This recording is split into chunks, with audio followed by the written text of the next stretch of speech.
Yo, what's poppin', y'all? Welcome back to the podcast, another episode of Caffeine and Green with your man, Conor Cardenas.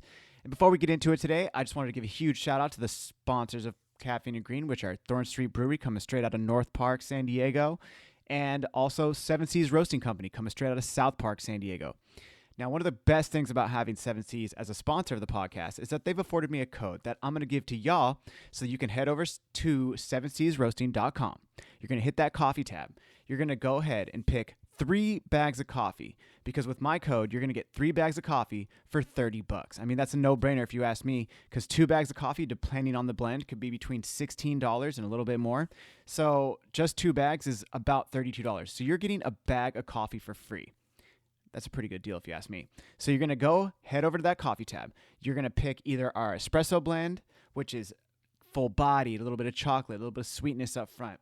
But then also we have our non-Kali, which is running out pretty quick here, which is a little bit almond flavor, a little bit of dried mango, and a little bit of butter cookie. So it's really, really sweet. And that's a Southeast Asian coffee. And then we also have the amazing single origin Ethiopia that we have right now, which is so sweet. It's a classic light roast, but it's also chocolatey, has a little bit of floral like rose, and it has some blueberry. I mean, it is phenomenal, guys. So you can pick those 3 coffees. You're going to head over to that promo code. You're going to put CANDG.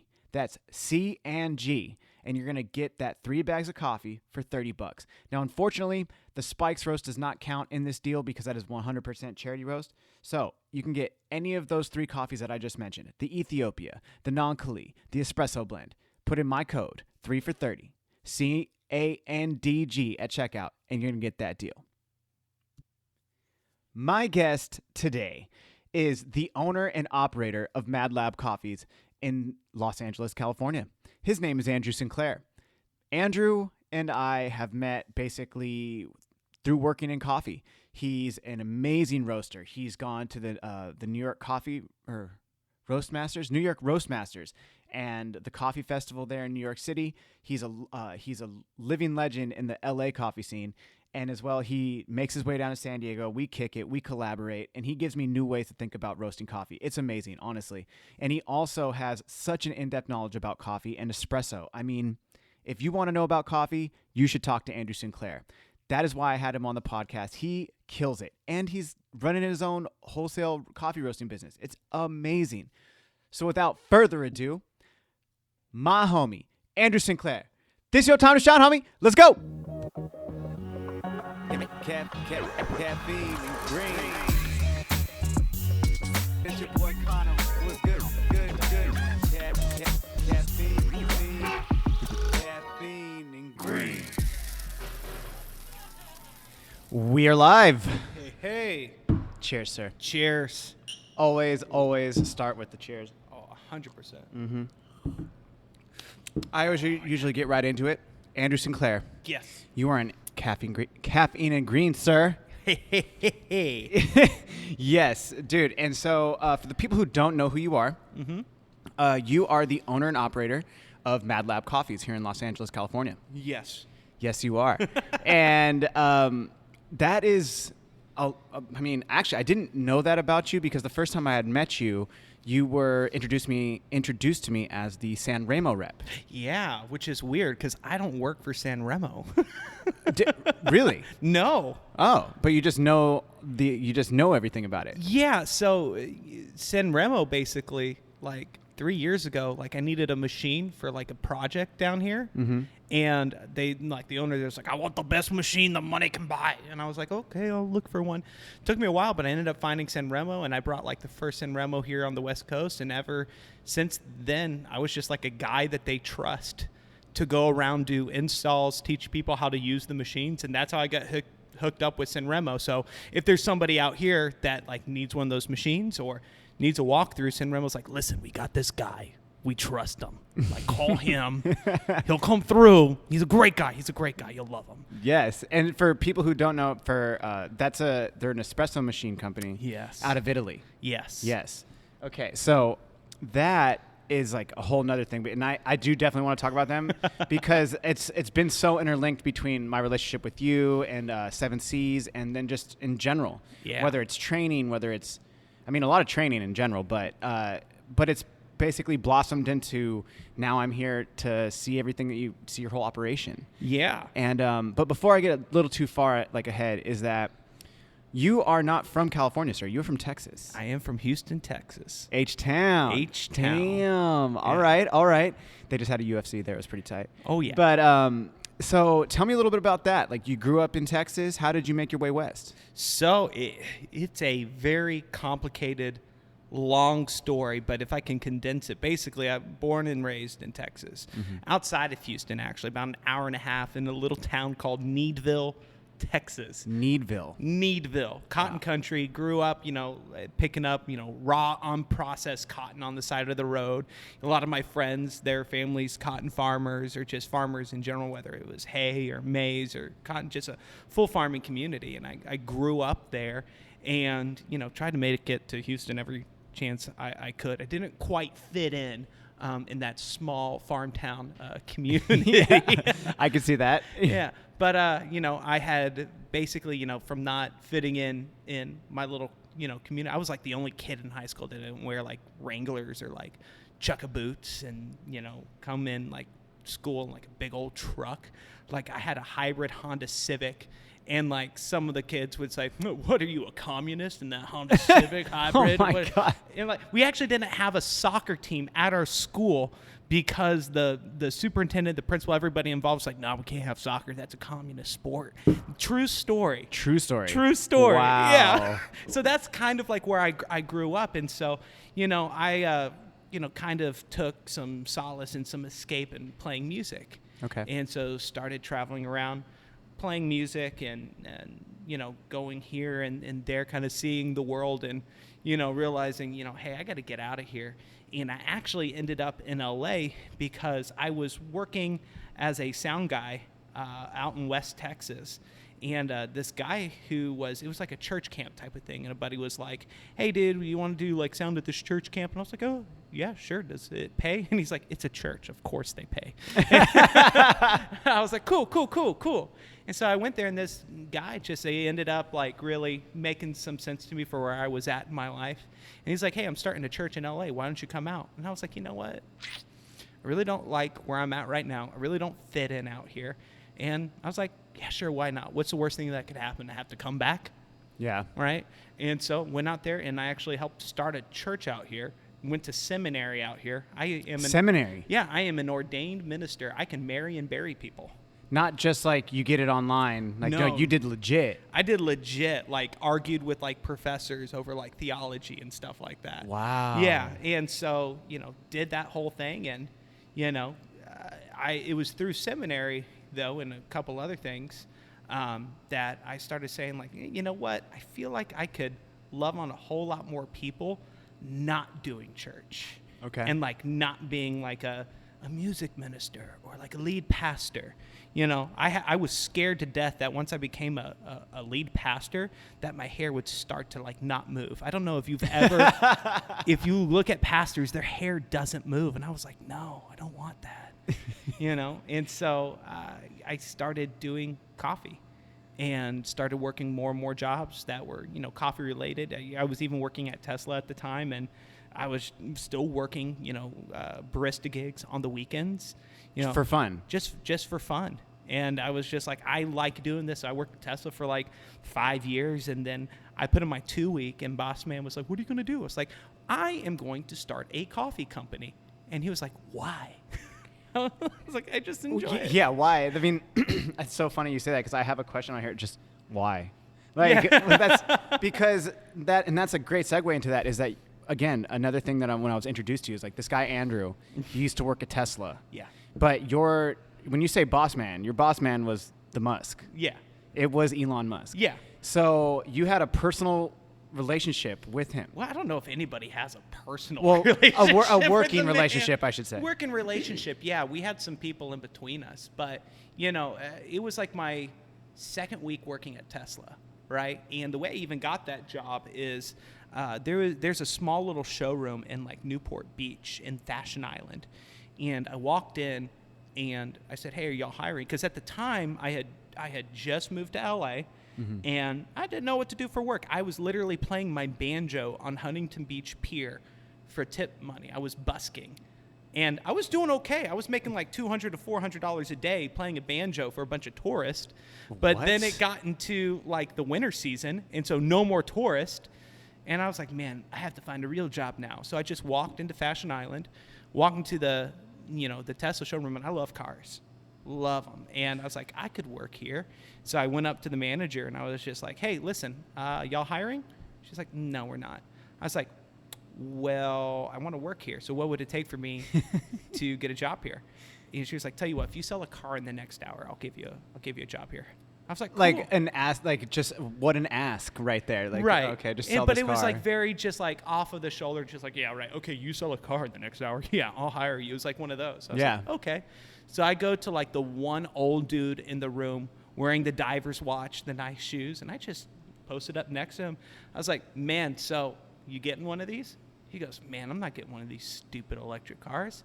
I'm like, dude, okay, boomer, okay, old dude. And I just kind of scoffed at him. And he's like, why? What? Do I need to get this car? I'm like, well, dude, anybody right now is getting this car. Yeah.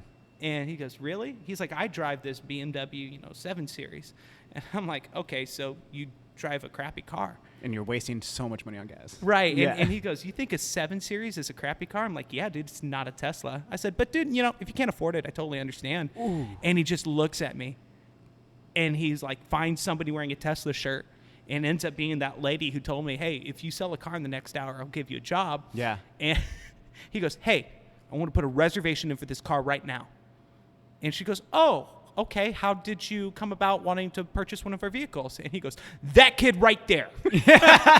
Points at me. And I just wave at her. And she goes, okay, sir, I'll get you through the reservation process. And she looks at me and she says, stay put. And I was like, all right. And so they finished doing the ordering. And she comes to me. She goes, well, looks like you got a job. And so that was like 2 weeks after that. I had been working at Tesla for 2 weeks just as a product specialist and was always kind of a product specialist for Tesla. And we went to the Christmas party at Tesla, which is this huge thing at the, it's basically the SpaceX Tesla like warehouses out in Hawthorne. And dude, they have everything. They have Cirque du Soleil, or however you say the name. And, they have fire breathers. They have like the In-N-Out truck, like a whole fair. But I went to this one section where it was like a bunch of fake snow, because being from Texas, it's like any type of snow is the most exciting novelty on the face of the planet. And so I get there and I'm like, oh, they got mallows, they got chocolates, they got the grams. Yep. And I'm like, I'm gonna s'more what? Yeah, exactly. So I'm like, I gotta make myself a s'more right now. And so I'm there, I'm making my s'more, I'm roasting my mallow, and this guy walks in and he's dressed up as like the Rocketeer. And he goes, oh, can you hand me a mallow and a stick? I was like, yeah, sure, man, no problem. Handed it to him, and he goes, so who do you work for? I was like, I work for Tesla as a product specialist. Like, who do you work for? He goes, well, I actually work for, SpaceX and Tesla. And I'm like, oh, cool. Like, what's the job that you do for them? He goes, yeah, basically accounting. And I'm like, oh, dude, that sounds like a lame job. He goes, well, it has its perks. It's like, no way. He's like, well, how have you liked working at Tesla? I was like, well, it's been great so far. And I told this guy how I had ended up getting the job. He goes, that is amazing. I love stories like that. I was like, dude, yeah, and it's been kosher so far, man. And he's like, so what do you think of, the CEO of the company, Elon? And I'm like, well, from all that I have gathered, I was like, I don't know who the guy is really, but, he seems like he's not a douchebag. And so he seems like, this party's a lot of fun. He's done this for his employees. So he must be an okay dude. And he goes, dude, that's good to hear, man. Well, hey, you have a good night. I'll see you around the party. I'm like, yeah, no worries. As soon as he leaves, like one of the girls that had worked at the showroom with me, she comes, she's freaking out. She goes, do you know who you just told that you're glad isn't a douchebag? And I'm like, yeah, some dude dressed as the Rocketeer. She goes, no, that was Elon. You just told the CEO of our company that you're glad he's not a douchebag. I'm like, oh. So I thought for sure I was going to get fired. And then, the rest was just kind of history.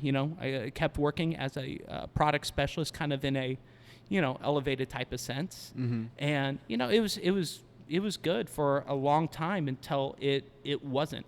Yeah. Tesla started to change the bigger that they got. But, I was there before the Model S, even, the flagship where they got, noticed in Motor Trend and everything like that. And so I was there in those early, like, Roadster days. And, just as the company got bigger and bigger and bigger, I just started, feeling more just like as a salesman instead of kind of this evangelist of like, hey, this is a really cool car, really cool technology. It was something that I was excited about. Well, you believed in it. I believed in it, and I still do, like 100%. I still think they're the funnest cars to drive on the road to date. But it wasn't my jam anymore. Yeah. I was becoming a person I didn't want to be whenever I got home to the wife.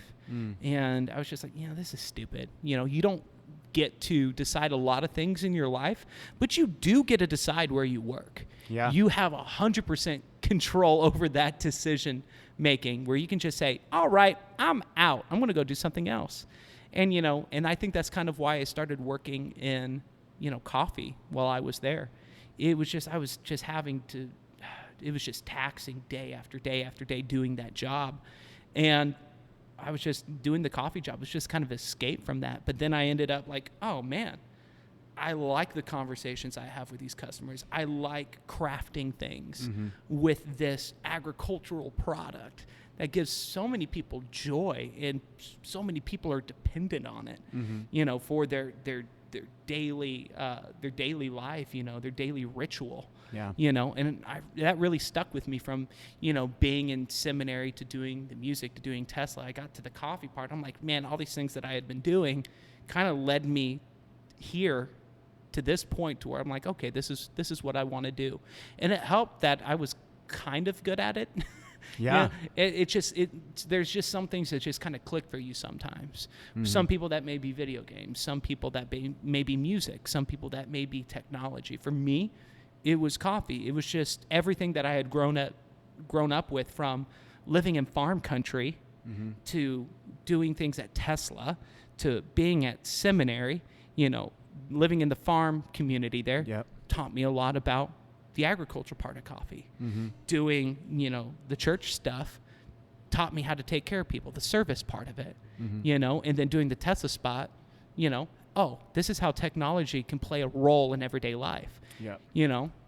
And, that's kind of the transition to into get coffee. to coffee where I'm at now. Yeah.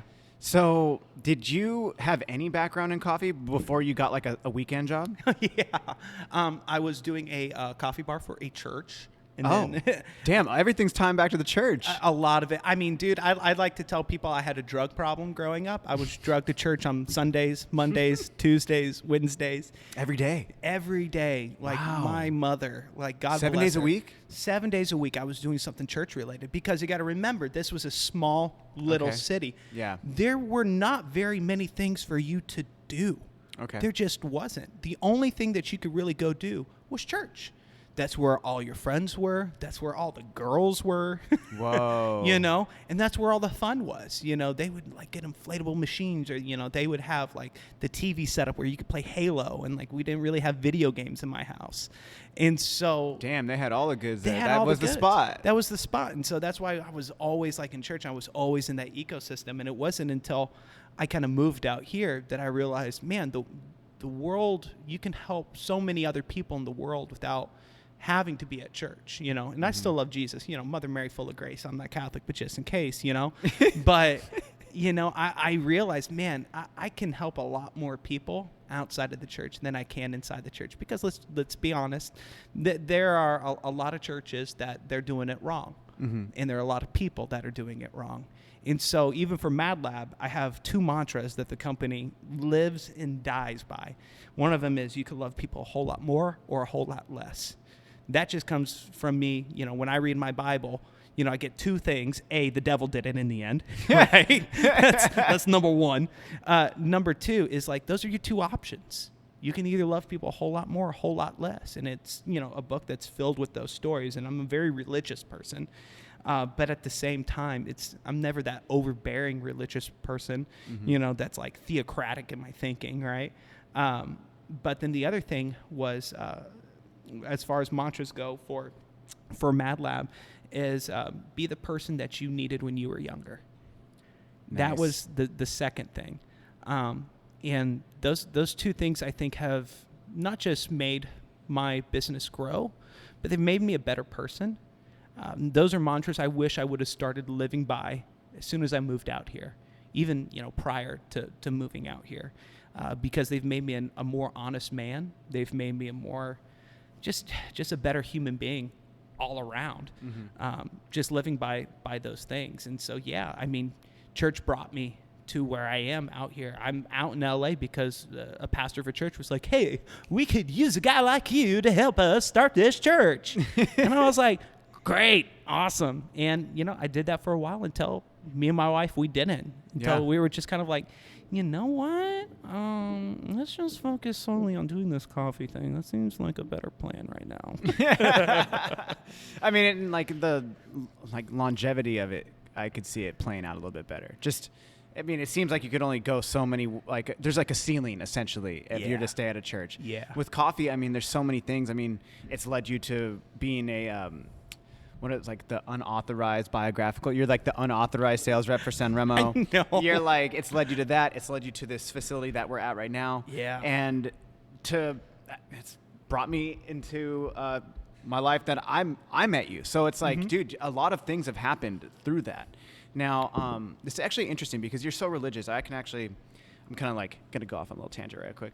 That I'm not so much religious, but I'm more spiritual. I definitely meditate at least once a day, if not 20 minutes to an hour a day. Right. And I tap into energies and the universe or whatever have you. But do you feel that there's I guess it sounds weird to say, but a spiritual connection to your religion? Do you feel that when you're praying that it really does touch you deep, or you do feel maybe God or whatever responds back? Yeah.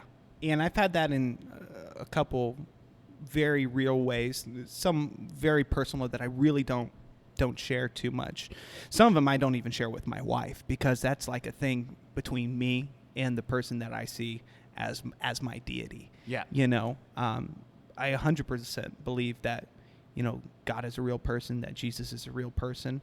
And the difference is, I think through my experience, I realize that people have to get there on their own, that it doesn't take me to say, let me tell you about my Lord and Savior, Jesus Christ. Yeah. You don't need to do that. You just hell and brimstone, brimstone and hellfire. That's what it is. Yeah. And it's just so you're trying to scare people into Jesus. Yeah, that sounds exactly like what he planned, on happening. No, you don't do that. Yeah. What I've learned is you know what? I have control over being the best person that I can be. Yeah. And to try to live my life above, reproach, and to just say, hey, this is who I am. My beliefs are my beliefs. Yeah. I had a buddy tell me, he's God loves you just the way you are, and he was telling this waitress, this, cocktail bar that we were at, and he was trying to evangelize to her. And I looked, I was like, God loves you in spite of who you are, because that's the experience that I had. Mm-hmm. I have made a lot of really bad decisions in my life, a lot of decisions where, it's one of the reasons I don't share my past a lot, because I was a really bad person. Mm-hmm. And, I feel like I felt some love. I felt a connection out of that I didn't deserve. But I got it anyways, and it set me on this path that I'm at right now. I have a beautiful wife, way out of my league. I have a beautiful 2.5-year-old daughter that I could never have imagined being a father. Yeah. Even 10 years ago. I thought that was so far away for me. But from basically sitting back and saying, you know what? I have just a little bit of time on this earth. It's going to go past pretty quickly. We're going to be old and dead here before we know it. I'm going to try to live my life the best way that I can, as the best person that I can. And if people want to ask me, hey, what do you think makes you a good person? I can just sit back and say, well, I read this story and it tells me to do these things. And if you do those things, 9 times out of 10, you become a good person. And the hard thing for most people is that Christians are kind of crappy people sometimes. They just really are. No comment. No, there was this one time I was working at a coffee collab. It's no Ghost Bears now. And this girl comes in just crying. And she's crying. I'm like, yo, are you okay? She's like, no, I'm not. She had told me something that happened to her prior that was like really bad. And so I'm like, what do you need right now? She's like, could you pray for me? And I was like, yeah, I guess I can do that. Sure. Yeah. And so I start praying with this girl. And this dude comes from across the street. And I'm praying for this girl. Like, I'm holding her hands, like saying like, hey, God, you know what's going on. Help her. You see her. I'm having like one of those like awkward prayer moments. Yeah. And this dude comes in and he slaps my hands off of hers. He goes, no, we don't pray for people like that. And I was like, I'm sorry, who are you? He goes, dude, I just saw her on the corner. She was drinking out of a paper bag. She does not deserve prayers from God. And I looked at him and I'm like, well, you can leave, sir. And a couple other words I don't think I can say on the podcast. And, tell him to get out. Yeah. And I'm just like, there's hurting people everywhere, no matter. And it could be in any situation, anytime. And, whether it's somebody asking me for, prayer, or somebody asking me, hey, listen, my business isn't doing too good. Can you help me do some things with my coffee shop that we can be profitable? Yeah. Or whether it's somebody saying like, hey, dude, I really want to learn how to roast. Can you help me? Can you mentor me? We have those decisions where we can just sit back and say, you know what? Yeah, it's inconvenient, but you know what? I needed that type of person when I was a kid. Yeah. I needed that person that just said, yeah, you know what? It's inconvenient for me to do that right now, but yeah, I'm going to help you. I'm going to mentor you. I'm going to get you to that place you want to be. I have this knowledge that you want. Hey, as long as you're able to work for it and as long as you want to work for it, yep. Like what I have is yours. Dedication.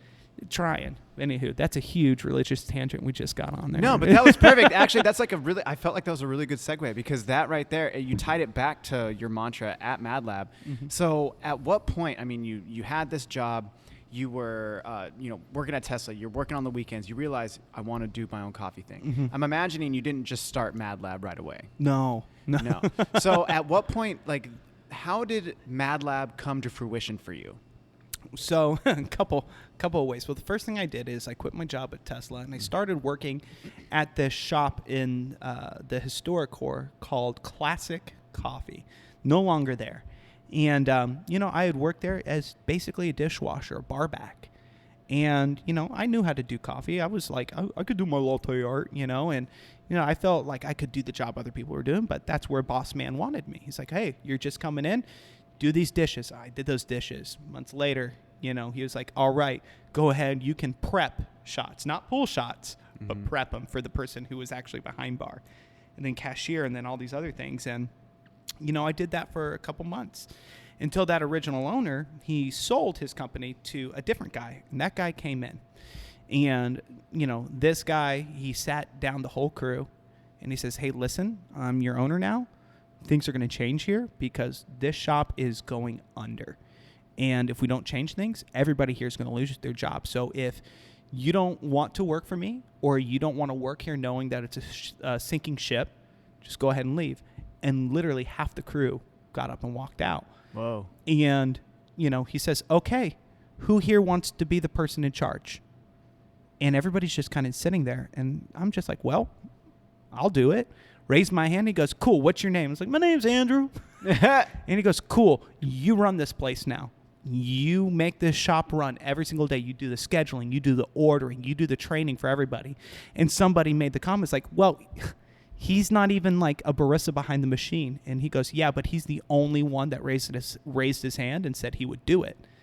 Wow. And I said, well, that's kind of cool. I guess, saying yes has its advantages. And it had a pay bump too, which was great. I wasn't expecting that. But we took that shop from doing $500 a day in sales to about $3,500 a day in sales. Because, I may had not have run a shop before, but I knew A plus B equals C. So it's like, hey, if this costs this much money, but we sell it at this price, there's margins. Yeah. That happened there. That came from working at Tesla. That came from taking the finance classes at, seminary and everything. And so we just overhauled just the way that the shop operated until there was one day we did a event for a company called Nice Kicks. And Nice Kicks came in for an event, and they, this guy who's like the owner of Nice Kicks, he's just talking to the owner and talking to me because this is a really nice place, this right smack dab in the middle of historic court. Hey man, how much do you want for this company? Right? And boss man threw out an outrageous number. Yeah, just outrageous. Like it was like $1 million type of number, like of multiples. And the guy looked around and he goes, no, that's about a fair valuation for, real estate like this, the type of businesses here. Yeah, that sounds good. How do you want that money? And we just kind of looked at each other, and he looks at me and goes, dude, are you cool with like a severance? I'm like, as long as I can take all of this equipment that's in here and sell it and keep that money, I'm down. Butter. And he's like, dope. And so that next day, that guy came in with the money in hand, gave it to the owner. We closed up shop. Got totally bought out. And I took all of that equipment and I sold it to a coffee shop down in Orange County for like a fraction of the price. But with that money, I took that money and I said, hey, I can now start to build my company that I want to do. And so I started planning. I started saying like, okay, I'm going to need to get a space. I'm going to need to figure out like sourcing coffee. I was going into this blind because one of the things that really sucks about the LA coffee community, nobody wants to tell you how to do anything. Because it is so saturated out here, because it's so quote unquote competitive, which has always been a weird word for me, because I don't compete with people. Once you have that mindset of like, oh yeah, you're my competition, you're basically telling yourself that you have lost once you start competing with people. So I don't compete with people. I grow alongside people. Yeah, rising tide raises all ships. Yeah, there's no competing. Like, who are we competing against? Like, what, Starbucks? What, Blue Bottle? Stumptown? Like, is that what we're competing against? How about we all just try to make each other a little bit better? But anywho. And, I couldn't get anybody to teach me how to do anything. And I knocked on people's doors, and I was like, hey, listen, this is what I want to do. Can you teach me how to do that? And I had so many people that were like, yeah, dude, sorry, that's actually proprietary information there. We really aren't, prepared to, teach you how to do things. I'm like, oh, my gosh, what I'm going to do?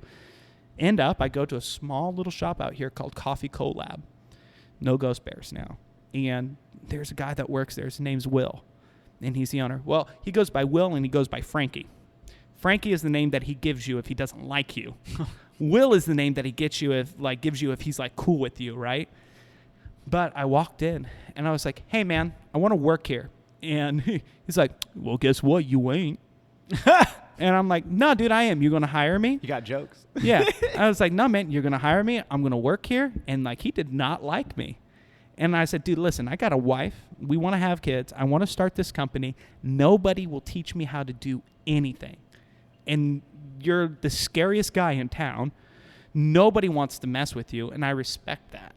And I see that, out of people's like fear for you, they still have this like huge respect for who you are, how you run your company, how you roast your coffee. They keep coming back. And it's like, if you ever go there, just get prepared because you're going to hear some of the darkest stuff like you've ever heard. This is no Ghost Bears? Yeah. Okay. It's like there are some conversations that happen there, but one of the things that was really cool about No Ghost Bears or Coffee Collab that I always respected is they took care of their neighborhood.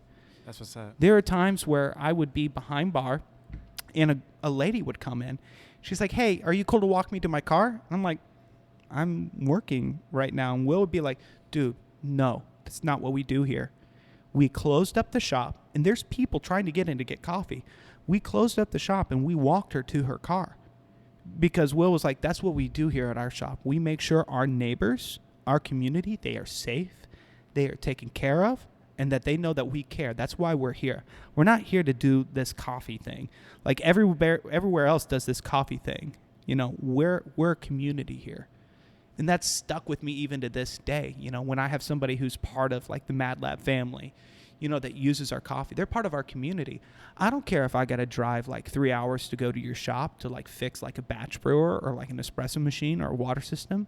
Mm-hmm. You're part of our family. You're part of our community. I want to make sure you can open that next morning to serve those same people that are your community, that are your neighbors. Yep. And I learned that from Will. And Will was the only one who took a chance with me, who said, hey, listen, I know you're not going to be here forever, but I'm going to teach you what I know. You're going to hate me. You're going to think I'm scum of the earth.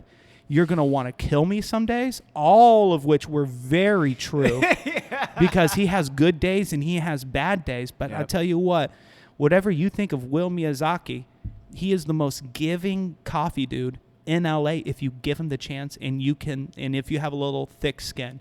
Yeah. Like there are times where my wife has been with me at that shop and I've said, okay, we need to go. Yeah, you're a little pissed off right now. Yeah, well, and it's just like some of the stuff being said. I'm like, well, this is nowhere near appropriate and I can't support this right now. So the inappropriate things is so funny. I want to go there. I've seen the artwork, and that's another thing that I've really loved about that space. Is especially being, working at Seven Seas, the artwork is so much a part of our shop that when I had heard about No Ghost Bears and I saw the artwork even on their, do they have a San Remo? No. Just on their espresso machine, it's art, and then all the things on the walls, and I'm like, wow, that's pretty incredible, honestly. But so he teaches you these things. He proceeds to basically blaze the trail for you in a sense. Yeah. At what point, how long were you there before you started Mad Lab? I was there for 2.5 years. Okay. Because I tried to soak up as much as I could. Yeah. Like whatever he could teach me. And it wasn't until one day he came in and he's like, all right, dude, I'm going to fire you. That's what he said? Yeah. I'm like, what did I do? He goes, dude, you didn't do anything wrong. You did everything right. That's why I got to fire you. And I was like, wait, what? He goes, dude, it's time for you to go do your company. Whatever you need, come to me. If you need to use this roaster here, use this roaster here. If you need my contacts, come use my contacts. But I'm firing you because you need to start your company. And I was like, damn. All right. That's pretty dope, actually. Yeah. Yeah. And, I'm glad that was like, 6 years ago, 5 years ago now? I don't even remember. But after that, I started Mad Lab. And, man, I made a lot of mistakes. Yeah. I made a lot of mistakes. And he made sure I knew they were stupid mistakes. But you need people like that. That's like essentially, like I do swear on the podcast, but I'll keep it pretty G-rated. But it's like you need people in your life to call you on your shit. Yeah, you do. And dude, honest to God, is really funny that you say this because like I've kind of always known that, but it wasn't till we were talking before the podcast of hell of a week, right? Yeah. It's but with that being said, is that through it being a hell of a week and things that I'm going through in my own personal life, people come into your life to help affect change. And whether that's somebody who's older than you or younger than you, somebody who can call you on your shit, be like, hey, like I had a conversation yesterday with a friend of mine and she said to me, friend to friend, you know how you are sometimes. Like kind of like saying like cut the shit. Yeah. And I looked at her and I was like, all right. Yeah. All right. You know what I mean? So it's like, and you just have to, because she even prefaced with like, this will probably piss you off. Yeah. But because it was coming from the person that it was, I respect her. Yeah. And I respect her opinion.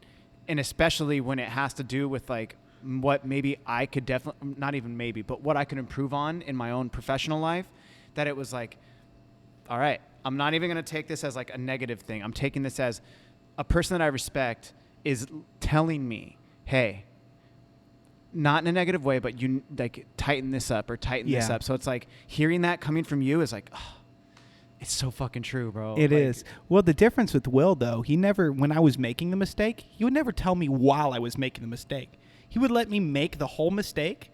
And then once I was like, oh no, what did I do? He goes, what you should have done is this, and this. I'm like, dude, why didn't you tell me? He goes, because, dude, you learn so much more when you fail on your own. You do. You learn so much more. And he was like, dude, I've almost had to close shop like 4 or 5 different times. Damn. Just because, it's things like, you're giving a customer like net 30 and you're like, okay, this is good. They're using so much coffee. and then they decide not to pay, or you're overbuying on green, or somebody sells you some coffee. Like a lot of the times that I've learned lessons is over green coffee buying. Like that is something that, people have classes of like, here's how to roast coffee. No, like it is an oven. You put green coffee in, roasted coffee comes out, and you track it to find out what tastes the best. Yep. You do little loops here, you do a little, this here, this there, it's a science, right? But it's something that anybody can learn and get good at. Roasting is. What is an art is green coffee buying. That is the art of being a coffee roaster, right? And golly, there are so many times where I'm like so stupid. One of the ones where Will really, where he really saved me is I had this customer here in downtown, and man, they were a big account. They were doing 1,000 pounds a month, just them, right? And he's like, yeah, let me go ahead and get net 30 from you. And like, I'm good to go. I'm like, yeah, you got it. 1,000 pounds a month. Like, 1,000 pounds a month. That is some great margin. Dude, you're pumping. You're pumping. You can start thinking about growth, all these things. And, 30 days went by. I was like, dude, where's that check? He goes, oh, dude, don't worry. I'll have it to you at the end of this month. And I was like, that wasn't the deal, bro. That's net 60. Right. And I'm like, well, it's a lot of coffee. My pie eyes going right there. Just like, okay, well, I think it could still come. Net 30 went into net 60. Net 60 went into net 90. And finally, I went into his shop, and I was like, dude, listen, you got to pay. He goes, I'm sorry, who are you? And I'm like, no, he didn't. I'm like, I'm your coffee guy. He goes, I don't know what you're talking about. I don't know who you are. I don't know what coffee company you work for. We use this other coffee roaster. And I look up on the shelf, and they have like Intelligentsia up on the shelf. And I'm like, wait a minute, dude. Are you telling me you're not going to pay me for all these months worth of coffee that I've given you? He goes, dude, I'm sorry. I don't know who you are. And I had nothing in writing. The guy played me. And that was part of me just having, a mindset of like, oh, people are decent, which is, whoa. I have learned, not the case. Some people are just terrible, right? Shady. And so I left. I got on my bike, and, I went to, the shop down there where Will's at. And I just sat up front, and I was just like, man, what am I going to do? I'm going to have to call my wife and tell her that we have to close up shop. I'm going to have to call the importer I was using at the time, tell him like I can't afford, to pay for my bill, and figure out what to do. And, Will looks at me and goes, what happened? Why are you all sad outside my shop right now? What's wrong with you? And I told him what had happened. He goes, okay, you'll have your money tomorrow. I was like, wait, no, dude, you don't understand. I'm not getting paid. He goes, Andrew, what did I just say to you? You're getting paid tomorrow. You need to settle down. You need to go get a beer. Here's one from the fridge. I was like, Will, you're pissing me off, man. Yeah. And so I go home, and I'm going through my day, and I'm doing my thing, and I get a call from this owner. And he goes, From that shop. Yeah. And he goes, go ahead and get over here and pick up your money. And I'm like, well, good to talk to you too. Last time we talked, you said you no. It's funny, you're calling my phone number right now. You obviously know who I am. But he says, come pick up your money and get these people out of here. And I'm like, well, this isn't me. Yeah. And he's like, I know it's you. Just come over here. I was like, okay. So I get on my bike, and I start pedaling. I'm like, I'm getting paid, And I get there, and I look inside of his shop, and it is wall-to-wall people, but not just people, but homeless people. Wow. And I'm like, what is this? Yeah. And I open the door. People spill out into the street because it's that full, and all of them have a water cup with them. And this guy, this owner, he comes through, and he has this big, thick envelope, and he throws it at me. He goes, here's your money. Get these people out of here. And I'm like, dude, okay, first off, thank you for paying what you owe me. Yeah. B, I didn't do this. All of a sudden, homeless guy looks at me and goes, hey, are you the coffee guy? Is that your money? And I was like, yeah. And he goes, all right, guys, let's go. And everybody empties out of the shop. And I'm like, what's going on? And then I go to my mind, I'm like, Will. And so I pedal over to the shop, and he's outside smoking a cigarette. And, he has his cane that, he had like torn something in his leg at the time. So he looked like a really shady character with that cane on the curb, smoking a cigarette. And I'm like, dude, what did you do? He goes, you got that envelope? you got that envelope with that money? I was like, yeah. He opens it up. It's all $5 bills. And I'm like, this is a weird way to get paid. Yeah. And he goes, just sit here. Just wait. I'm like, okay. So I had written there on my bike. About 5-10 minutes later, all these homeless guys come from the shop. And Will goes, thank you so much. Takes a $5 out, gives it to the first guy, then the second guy, and is paying these guys $5 each. And they're like, all right, Will, thanks, man. We'll see you. If you need us, you know where to find us, man. We're always happy to help, man. He goes, yo, guys, thank you so much. Like, I'll make sure, like, everything, you know, we keep using you guys for, you know, our collection and everything like that. And I'm like, I'm sitting there like, what on the... And that's just how this guy is. He'll never admit to stories like that. He'll never admit to helping anybody. But this is like the same dude that when there's like a messenger who he got kicked out of his like situation, Will went up to him, like gave him like $1,000. It was like, man, go get yourself an apartment so you can go cry there. You're not going to cry in front of my shop, you know? What a G. Yeah, I know, right? And so, you know, there are all those type of situations with Mad Lab that, you know, I was glad that I had somebody there. And it's like through those things that I learned, I kind of sit back where I'm at right now I call them opportunities to help people, because a lot of the opportunities to help people, most people like take advantage of people in those areas. Like, oh, you're struggling with this problem? Well, I could help you with that, but, you know, it costs you like 20%, 40%, 60% of your company. And you see that a lot around town. You know, and I'm always grateful for how much that man helped me, although he will never admit it. He will never. Dude, I mean, well, that's it says so much, because I actually just saw a quote the other day, and it was from like a rapper. It was like some Twitter post, but I actually saw it and I was like, oh, wow, that's pretty legit. Because what it had said was like, most people who help you, in the end, they didn't need to help you. No, and nobody needs to help you. Like it's like saying like, you could be like Andrew, or you could be like Kano. You know what? Like, I appreciate you coming up, bro, but it's like, I'm just so busy. Like, I can't do this. I have a wife, I have a family, I got this business to run. I'm sorry, it's just no time to be on your podcast. But at the end of the day, you could like, you're making time. You make time for the people that matter, or you make time for things that do matter, or just helping other people out of the goodness of your heart. I mean, that sounds like a little woo-woo, but like, in all reality, when you really care about people, like this dude Will, he might never admit it, but you proved yourself to him, and he knows that no matter what, he could deny it till the day he dies, but at the end of the day, he's like, I like Andrew, I ride for Andrew, that's my homie, and regardless if I needed to help him, I wanted to help him. He made time for you. Yeah. Well, even with Will, he's such a conundrum. He didn't do it because he likes me. He did it because he's like, I saw something there.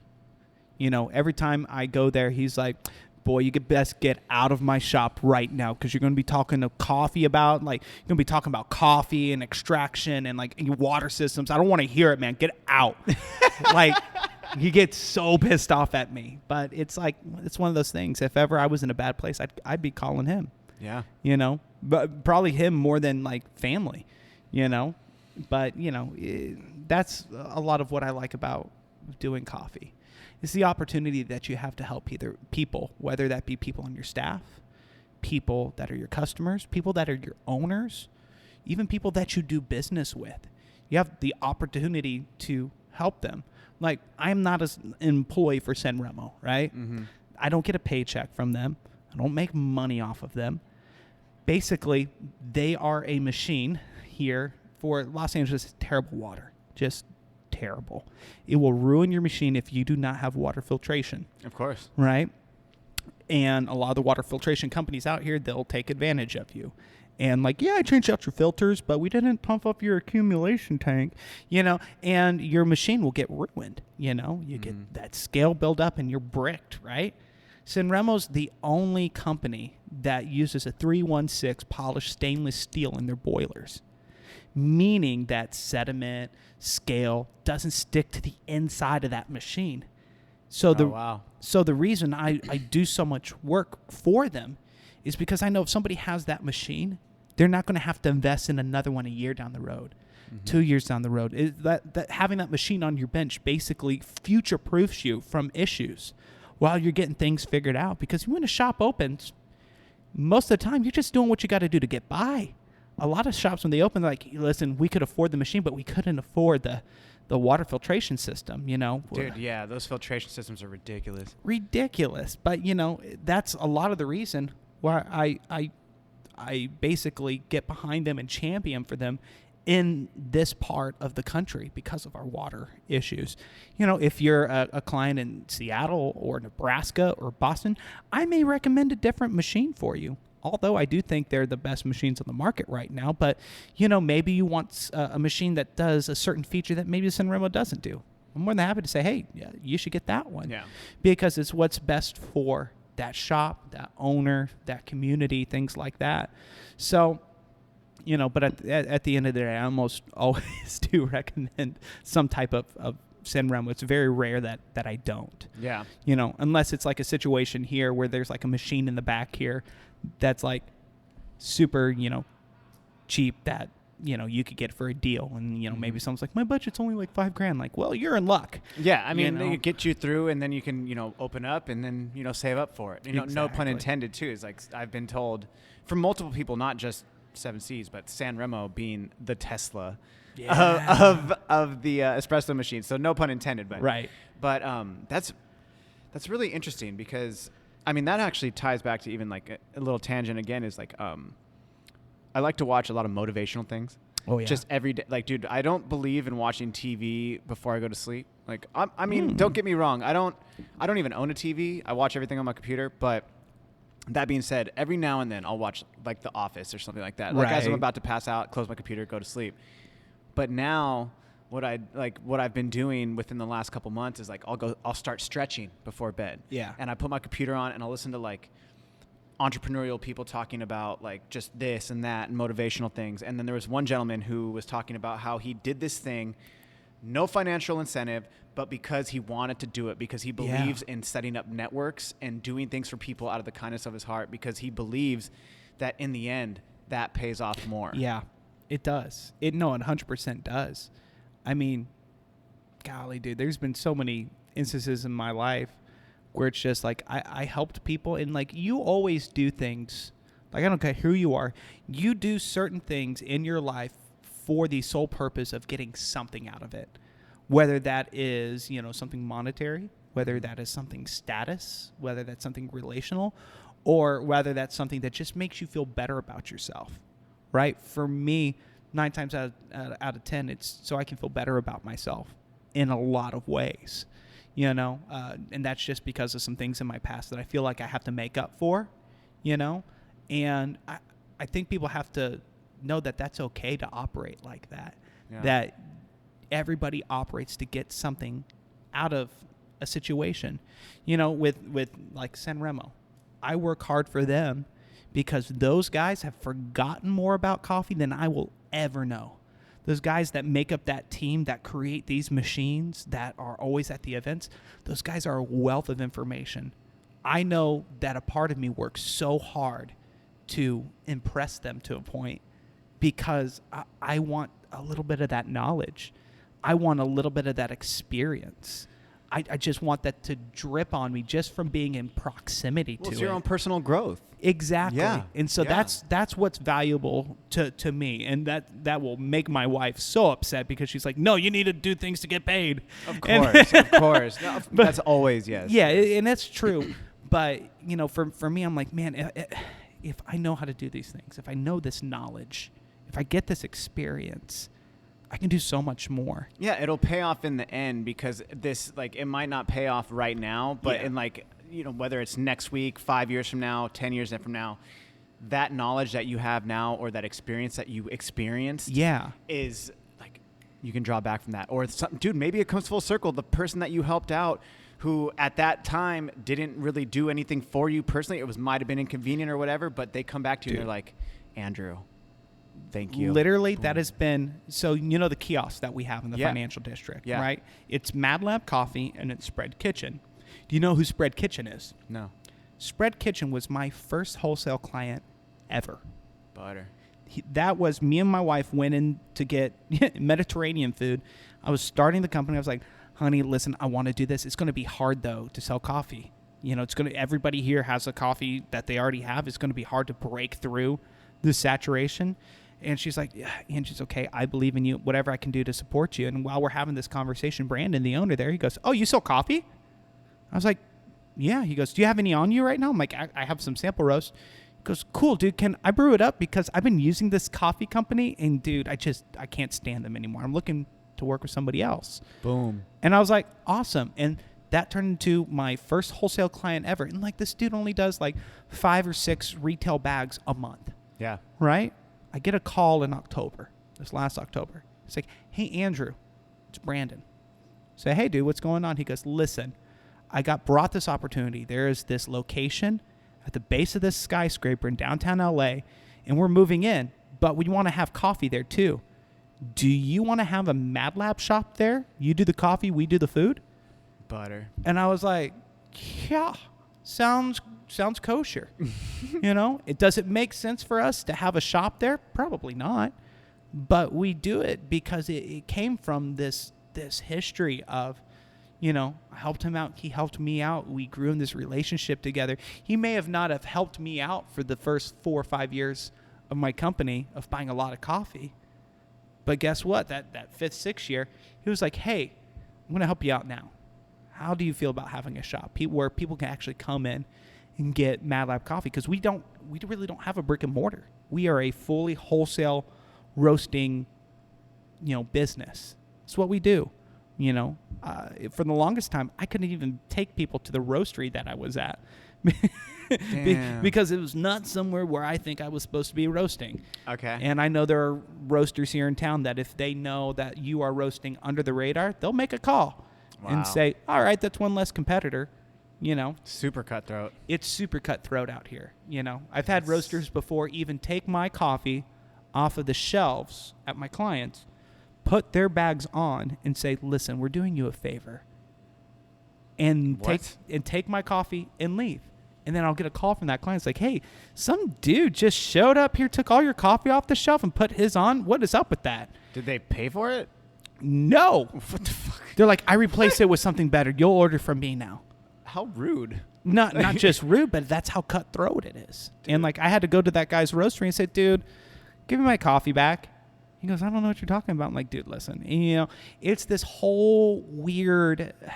It's an emotion that comes from desperation. Yeah. Right. And most people don't know how bad the situation is here in LA for coffee shops. Yeah. There's a coffee shop, and I talked about this at Roast Masters, that there's a coffee shop for every 400 people in LA, but only less than 10% of our population drinks specialty coffee. So you're talking about you being a coffee shop here in LA, being able to survive and pay your bills, pay your employees off of 40 customers a day. It's not sustainable. No. That's because like every single person in LA wants to have a coffee shop. And it's like people that are like, oh yeah, I drank a lot of coffee in college and I graduated and like my dad's going to bankroll like a coffee shop for me. And I'm going to make it like all pastel. You know, there are going to be succulents everywhere. It's going to be super Instagrammable. Very white, very green. Yeah, it's going to be great. You know, we're only going to use the best coffee, you know. And it's like these weird shops that just kind of are Instagram shops out here. It's, you know, if you told me to give you a list of like 10 places here of coffee shops that I like to go to where I enjoy the coffee, I could barely give you 10. Could barely. Out of all the shops that are here, could barely give you 10. That's unfortunate. It's super unfortunate, and a lot of it is just this mindset of this is good enough. You know? Dude, I don't like to say the word hate, but that's like I strongly dislike, especially working so hard on the coffees that I roast at 7 C's. When people are like just getting by with good enough. Oh yeah. Like, dude, are you kidding me? Like, yeah. I mean, San Diego is so funny. Being in LA, like the contrast between San Diego and LA is miles apart. Huge. But when you're in San Diego, which I am like all day, every day, it seems like, oh, there's so many coffee shops now. And there's only a couple shops that are like what you're talking about, like Instagrammable, but they're there. Yeah. And then there's a couple coffee shops that are definitely like, this is good enough. But because San Diego, even though, again, I feel like it's saturated, when it's compared to LA, it's not saturated yet. No. It's still, there's so much room for growth. But because I'm in it, it does. But it's also, I think on the same part of that, there's so much good coffee in San Diego because people do give a shit. Yeah. And it's like, oh, that's so exciting to be a part of. Yeah. And then only hearing that being in LA, because it's like, man, that kind of sucks. Like to not be passionate or have the coffee be exceptional. Well, yeah. Well, people are passionate. They're just passionate about the wrong things, right? People are more passionate out here about being seen doing coffee than actually doing good coffee. You know, they want the buttery pour over photo or like pulling the shot or something like that. It's all the latte art bullshit. You know, that's a lot of it. Out here, everybody's just like, man, like never pulling through. Like, like look at my Rosetta, right? And the culture that's here is the issue. We put so much focus on the things that don't matter. Even the coffee industry as a whole. You know, hey, you know, you have sponsors for throwdowns all the time, right? Mm-hmm. When's the last time somebody sponsored some research for coffee? It's hard to see. It's hard to come by. UC Davis. But even still, their research is like, what pour over cone is best, flat bottom or conical? It's like even now they're doing testing about cold brew. Are they really? Yeah. They had Toddy, you know, give like a bunch of money to do research over cold brew. And I'm like, what is even the point of this? What are you going to find out? That cold brew, when you do it, tastes like chocolate. Like smaller grands, like more extraction over long periods of time. Okay, cool. Nailed. Well, next subject. Yeah, but it's cold brew. It's like, who cares? Like, so I am not the biggest cold brew advocate in the face of the planet. I'm just not. I'm glad you brought that up because I was going to say is about cold brew is it's such a simple product, but there's so much that's able to be done to it. And then, you know, shout out to Kyle. Kyle. Yo, Kyle, kind of, because I never knew who Kyle was. And then when I met Kyle, and then by the end of the 8 hours that I'd hung out with him, for him to say the comment about my cold brew, he was like, I'm not a cold brew guy, but this is the best cold brew I've ever had. And I was like, oh my God, bro. Like that meant so much to me because he's such a wizard with coffee. Dude, the kid's insane. Like, the stuff he knows about coffee, like I have geeked out with that dude more than any other coffee person. Yeah. Because he cares. You know, even when, you know, he was working with us, you know, he would just tell me things about my coffee that nobody had given me insight about. Mm-hmm. Hey, have you tried it like this? Hey, what would happen if we did this with it? You know, and he was so valuable for the company and what we did. It sucks that he had to move on to his next opportunity. Mm-hmm. I understand. I'm going to miss him. We had our crying together, you know. Shout out Kyle. But, you know, you look at what we're spending money on in the coffee world, and it's not for things like I care about or stuff that Kyle cares about. We're spending money on stuff that, honestly, it's Instagrammable. Right? We're spending money on which pour over cone is best. What type of cold brew recipe is best? You know, we're doing these latte art competitions where people are doing milk doodles. I got in trouble for that T-shirt on my website, by the way. So I have a shirt on the website, and it says, nobody cares about your milk doodles. And I had so many local baristas say, bro, why you have to put me on blast like that, bro? And I'm like, you know what? Tell me about the coffee that you're serving. Yes. And 9 out of 10 of those baristas could not tell me what coffee they had on their hoppers. What about like even a blend, or is it natural? Is it washed? Is it? Couldn't tell me. Nothing. Couldn't tell me. And I'm like, okay, what latte art did you focus on yesterday? Oh, I did mostly swans. You know, I really, focused on doing this. And I'm just like, okay, so now you're wasting your coffee, you're wasting your milk, you're wasting your time, you're wasting the amount of water going through your filtration system. I'm like, you do realize all the focus that you give on doing latte art every day and trying to be the best at it. You are wasting your owner's milk. You are wasting your owner's coffee. You are wasting their filtration system, and they're paying you. And you wonder why you don't have a job anymore in 6 months, why that shop has to close down? Yep. Like I've seen guys out here before.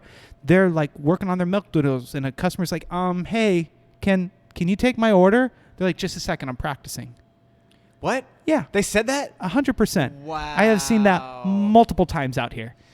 And then they get mad at me because the owner comes in and, he's a buddy of mine. He's like, so, how are things been going here? I'm like, well, the weirdest thing I just witnessed here.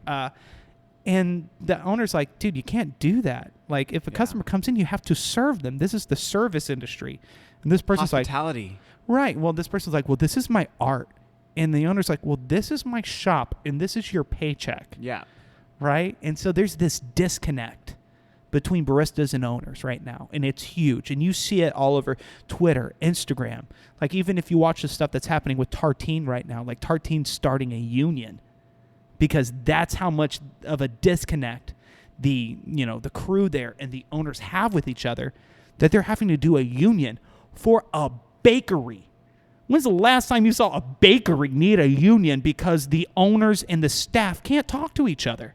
That's super unfortunate. It's super unfortunate, but that's where we're going in this direction with the coffee industry. People are very self-serving on both sides.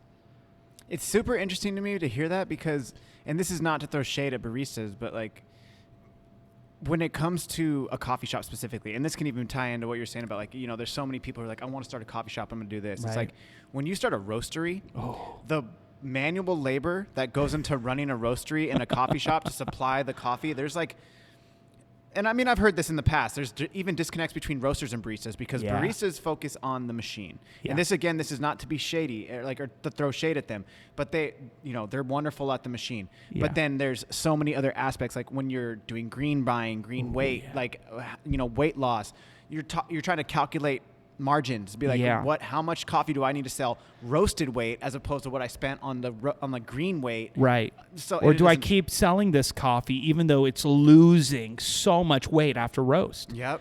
There are coffees that I've had tasted fantastic, but I had to stop using because I'm like, wow, I am losing way too much during roasting. Maybe it weighed 8 kilos whenever I put it into the roaster, and then my roasted weight was 6 kilos.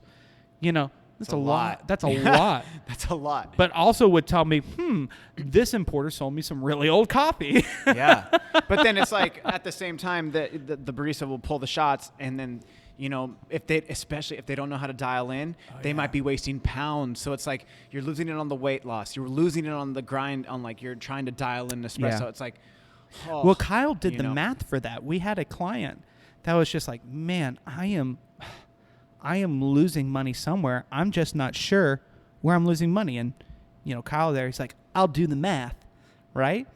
Kyle realized that they were having to redial multiple times during the day, during service. Once it opened, once in the middle of the day, and then once kind of like, 2 hours close to close, right? Which is something you hear all the time. I'm going to redial. What Kyle figured out was, they were, burning about 5 to 8 shots for each redial, right? Which is about normal, 5 to 8 shots. And he's like, why are y'all having to redial that much? He looked at the situation. He watched the shop for a day, and he figured something out. All these baristas were tamping differently whenever they came on shift, One person would tamp heavy, one person would tamp light, one would tamp medium. And so no matter what the specs were, for each of those crew members, they were always going to have a different dial. Yeah. Just off of how hard or how light they were tamping. And he did the math for this customer of how much coffee they were wasting just having to redial that much. Mm-hmm. And it ended up being about 15 pounds a month. Wow. Right? And so it's an entire bucket. Depending on like if you're using a 20-liter one, that could be 16 to 18 pounds. Like, dude, that's pretty much an entire bucket of 3 coffee. times a day, 5 to 8 shots minimum. Yeah, I mean, it's like, and we put that up against like, what they buy from us, right? And then what they have at the end of the month. Yeah, he did all that math, like, thank God, because I'm terrible at that math. And so Kyle just goes in and goes, hey, this is what the whole crew's going to do. You are going to tamp as hard as you can every shot. Damn. People are like, well, why? They're like, we're at 30 pounds of pressure. And Kyle's like, well, even the guy who made that rule said he was wrong to say that. So just tamp as hard as you can. You will not have to redial as much. They made that one change as a staff. They only had to like redial once every like 3 days. Really? Because our coffee's really easy to work with, Yeah. Just like how our resting period, like little things we do here at the roastery. And they were floored. I want to shift gears a little bit because you just said a really important thing to me. And this has been a topic of conversation amongst myself, my friend Tyler, who runs Tired Eyes in San Diego. Mm-hmm. And now I heard you say it. And I've been researching this on degassing. of espresso specifically. Yeah. And I used to do 4 days degassing because that's what I was taught. And then I watched this video, and it was a coffee scientist from Zurich. A guy, you know which guy I'm talking about. Yeah, the Swiss guy. And he started talking about he does like 8 days degassing up to like 20. It can still degas up to 20 days. Yeah. So I was like, I made a complete mistake one day, and I was like, oh my God, I didn't even realize this. We degassed this for 6 days. But the coffee was superb right out of the bucket. And then it even went to about like day 14. Yeah. Was still pulling great shots. Sure, we had to tighten it up a little bit. Yeah. But the coffee was still phenomenal. It didn't really, I mean, like we took a log and we were like tracking it a little bit. But day 6 degassing, started using it up to day 14, which is 8 days later. And it's like, wow, this is still tasting phenomenal. And then we ran through it. So it was like, I didn't even get to go farther than that. But that degassing thing you just said, what is your parameters that you're working with? Oh, so every coffee's different. Every coffee has a different rate at which CO2 escapes. Okay. Every single coffee. So whenever we get a coffee in, we do a roast that is profiled to kind of the way that we like, and we work with it every single day until you will notice it. There will be one day you work with that coffee where you're like, whoa, this is noticeably better. Yeah. Espresso especially. And I'll do a little mark. I'm like, okay, this is the day that this was friggin' amazing, right? And so whenever we go to our customers, I say, hey, I find that this coffee tastes its best on this day off roast. And one of the biggest snake oil things that roasters have told shop owners that fresh is best. You got to get the fresh coffee. It's going to taste the best. No, it's just going to taste like CO2. Gassy. It's going to taste super gassy. Gassy and roasty. That's what it's going to taste like. Now, this is different if we're talking about pour over or filter brew, right? But for espresso especially, the longer that coffee sits out, the more workable it's going to be, right? And in my opinion, the better it's going to taste. Yeah, 100%. And I think this came from this mindset of like, oh, you have a massive amount of crema on that shot? Man, that's going to be a good tasting coffee. No. Beg to differ, sir. Like, no, that's not quite how it works. Yeah. Right? And so as far as degassing goes, it can go anywhere from like a week, 2 weeks, 3 weeks for us. Like the 3 weeks? The Mono Blanco we have tastes amazing at the 3 week mark. Now, when you're saying degassing in 3 weeks, are you opening that bucket at all? Or are you like keeping a date? Like, yo, I'm going to do this day and I'm going to open it up 21 days later. And it's like right there. That. Like that. Oh. And it's, Really? like someone can fight me on this. I like my coffee 3 weeks out for the Mono Blanco specifically. The Cholo Electu that I have, it's about a week and 2 days between the second, third day after a week. It's amazing. You're looking at 9-10 days degassing? Yeah. Well, even if you look at roasters like La Cabra, right? And like wherever they're from in Europe, right? They rest their coffee for like 3 months. It's this whole thing. Dude, that's mind-blowing to me right now. Well, it came from a place, don't quote me on it, but I think it came from a place of roasters trying to say, hey, 3 days off roast, it's the best. You got to use it up, though, because it's going to go stale. So you have to hurry up and use it for whatever, and then buy more, right? I think it was just a wholesale tactic that roasters used back in the day. I have never had a coffee of mine that tasted better 3 days off roast versus a week and a half off roast on espresso. Now, filter, pour over, it's a little different. Totally different. Super different. The way you get taste and flavor out of a pour over or a filter, it is that reaction of CO2 escaping that gives that coffee its flavor, right? So maybe for pour over, filter, batch, you could make kind of that argument, but even still, like the coffee we had before, we started talking today, it's about a month off roast. That coffee that we had, Colombia? Month off roast. Wow. Dude, that coffee was amazing. I thought it was an African when you gave it to me. I was like, oh, is it African? You're like, no, it's Colombian, natural. Right. I was like, what? It has such a taste of grape. It was sweet. It was berry. It even had a very good body. Yeah, and here's the thing. Did it taste bad? No, hell no. Did it taste old? No. Then, hey, boom, tried and proven. So, that's part of the stuff that the coffee world, we're so set in our ways. Like, oh, this is the way that I learned how to do it. This is what I read in this book this one time, and, like, we just got to keep doing it. Who said? Like, what data backs that up? Like, if you look at any of the SCA stuff, say, oh, what data do you have to back that up? They won't be able to tell you unless it's which, pour over cone is best, which is such BS research. Yeah. Why are we researching that? Who cares? Does not matter. We have so many other things that we need to be researching to know that if you are a member paying your dues for the SCA, you should be upset that your dues went towards finding out which pour over cone is best. Yeah, I mean, it's relevant. It's still going to taste good, bro. Just know how to do it. Have a method. Right. Figure it out. Like, instead, let's talk about, sustainability in coffee. How do we make sure this can still be a viable agricultural product in 20 years with climate change? Yeah. Like, can we talk about that? Can we talk about how do we make new mutated varieties to grow in different climates? Oh, no, we can't because we spent all the money figuring out which pour over cone is best. Well, it's interesting that you even say that because Mexico being a country that right now is on the forefront of coffee, like it's an agricultural like anomaly because coffee needs, whether it's in Africa, like however many meters above sea level, it's growing on the side of a mountain. It's higher, right? But then you have this shade-grown coffee that is doing phenomenal things, or Chiapas, or any Veracruz, these places that aren't known for coffee, and now they're shining. Yeah, it's like, what's going on? Yeah, like, but where's the research behind why these things are succeeding the way they are?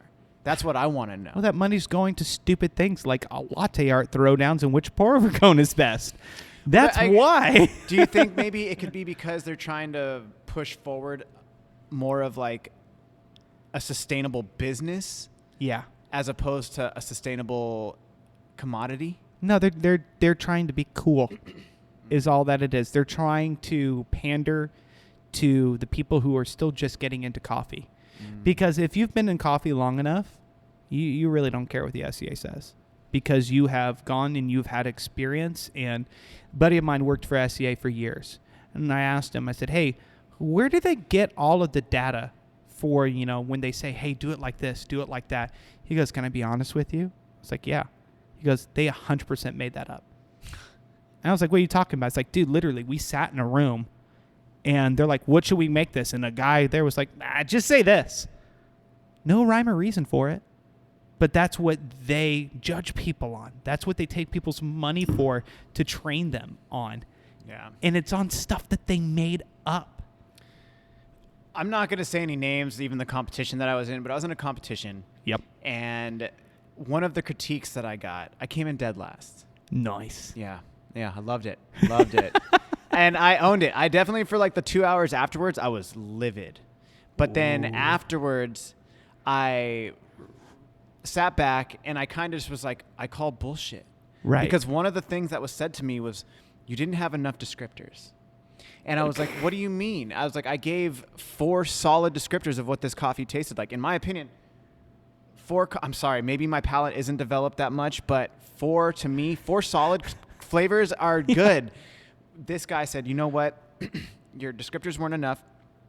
Let me just tell you, the person who won last year had 23 descriptors. Okay. 20, and I looked at dude, and he was an older guy, and I was just like, in my head, I was like, liar. Right. I call bullshit. Yeah. And then but not the person, but I call like what that person had said, like the person who had won 23 descriptors. I'm like, I'm pulling that out of the rear end. Are you serious? Like, are you kidding me? And then at the same time, I just realized I was like, I'm not going to be able to win on that. So you know what? I take my L. I move forward. But then I realized, kind of like what you said, is like, I kind of call bullshit, bro. Like, yeah. I don't think the most dedicated person to taste in the world could give you 23 descriptors off of one coffee. No. Unless they were an anomaly. They could be out there. There could be an X-Man or X-woman of fucking coffee palate development. Like, yo, all love. But like, I mean, this is one thing I wanted to I heard you say about earlier. It was like, You have 10 years experience in coffee? Yeah. Yeah. God, That's still pretty new in the scene compared to like some of the roasters that have been out now 20 years, dude, 30 yeah. years. Me, I've only been in for 5 years. Dude, actually, I think it might be like I'm going on my 5th year. So it's like 4 years, 4.5 years. Mm-hmm. That said, somebody so new to the coffee game, you went to the New York Roast Masters. Yeah. Like Coffee Fest New York. Coffee Festival New York, yeah. Yeah. How did that all pan out? How did that happen? So the way that New York Coffee Festival like picks who competes, and I didn't know this, and one of the girls who like ran the competition right there told us is basically they have like a room full of people that decide who they think are the best roasters at this point in time, like around the world, and they invite them to New York Coffee Festival, right? And a lot of the people they invite can go. If you are a roaster, like you can actually apply to compete. Okay. But if you are somebody who was invited, you were like, boom, you were going out, you were competing, we want you there. So we were one of those roasters. Nice. Which I thought was really weird. Like, I know people like our coffee, but it's weird getting recognition for that. Because I'm a dude roasting coffee is how I see it. Like, is it amongst your peers or amongst like, because if your clients like your coffee, that's fine. But you're talking about peers. Yeah, getting recognized by your peers. Getting recognized by peers is a weird thing because nobody likes to say that they like your product when they're making their own product, right? Just how it happens. Do you think that's an LA thing? Because that's 100% an LA thing. That is not an East Coast thing. San Diego's not like that. San Diego's not like it. Is 100% an LA thing. Okay. Right. It's so weird. But we went out there and competed, right? And here's what was funny about New York Coffee Festival. We impressed everybody, which I had no idea. But like people, like I just thought we would go, do okay. And like, we shake some hands. For me, it was an experience, right? I've been to Coffee Festival 2 years, in a row, helping with San Remo and stuff like this. And, this was, another year of going to New York Coffee Festival, saying hi to those same people, but this time as a competitor, right? And I just thought, like, a cool experience, like, let's do it. We got there. Our coffee from us was voted, was rated, was judged the best tasting coffee through anybody else who competed. Are you serious? The best tasting coffee. We have the score sheets from everybody. I asked everybody for their score sheets. They gave it all to me. That's so sick. Even the guy who won, our coffee scored like 4 or 5 points higher. Wait, you won the best tasting coffee, but you didn't win. We didn't win. Basically, we got, after everything was said and done and they announced who was going to finals, our name didn't make it up there. Even the people who were emceeing, they kind of looked at me and was like, why isn't your name on there? And I was like, I have no idea. The judge came and talked to us and said, hey, we would have put you in finals, but you went over time and you talked too much about LA. We wanted to hear more about the coffee. One of the biggest things for Roast Masters was commercial viability. What does that mean? Why you roast your coffee a certain way for the market that you're in. Right? In LA, okay, I roast different for LA than I do for New York. LA likes a certain profile. New York likes a certain profile for coffee. We roast differently for those two markets because I want to give somebody a product that they like. If someone's buying my coffee in New York, I hit them up and like, how do you like the way that it tastes? And they'll say either one or two things. They'll say, it's great, it's amazing, it's a cool change of pace, we absolutely love it. Or they'll say, hey, listen, could you make this a little bit more developed for us? And I'll say, no problem. More nostalgic. That's the nostalgic taste. I know exactly what you're talking about. Exactly. Yeah, and it's about where you serve coffee at, And, the judge told us, like, hey, listen, your coffee was incredible. I want to take some of it home, but you went over time and you talked too much about LA. You talked too much about your commercial viability. And I was like, all right, cool. Fuck it. Yeah. I still, in my opinion, won that competition. Because if it's a roaster's competition, then in my mind, it's like, okay, whoever has the best tasting coffee wins. Yeah. Right? And so that's how other people saw it too. So I'm fine for, I think we ended up getting like 6th place out of like 30 because of that. But our score sheets over everybody else's blew everybody out of the water, which felt fantastic for just a shot in the arm of like, man, cool, my coffee does taste good. Because when you do business out in LA long enough, you just hear it from so many people like, oh yeah, this guy's coffee way underdeveloped. And then like a couple like months later, that same person's like, yeah, their coffee's super overdeveloped. You know, I've even had a guy that's like, yeah, he doesn't even roast his own coffee. And like, here I am on like Instagram roasting my coffee. You know, it's funny. That right there, I am guilty of. It's like 100%. I don't throw shade at roasters, but if you're like, oh, this is the best coffee shop, first thing I look at is like, do they roast their own coffee? They don't roast their own coffee. No. Nope. Like, but see, that's that one. That one I can kind of like, yeah, I do that. But if you roast your own coffee, bro, I don't give a shit if it's bad. Right. I will still find something great to say about it because, hey, you know what? I know how hard you're working when you're roasting that fucking coffee. You might not be there yet. Yeah. But I was never there. I had a mentor. That was one thing I wanted to ask you. Did you have a mentor? No. Well, Will. Kind of. He was more of a teacher. You know, more of a hard knocks type of teacher. Okay. I wouldn't consider him a mentor as much as I would somebody who told me the absolute truths of the world around me, you know, as much as they didn't make sense, you know. He more was a guide. I never really had a mentor. I would say now I have a mentor, and that's Ikai here at COG. He's been a mentor to me. I think a mentor is somebody who teaches you life lessons even outside of coffee. Yes. And I can completely agree with that. Yeah, and there's some stuff I'm walking through right now, some pretty business-heavy stuff. I'm having to make some decisions about some things. And Ikai's been that guy that I talk to. I'm like, dude, what do I do?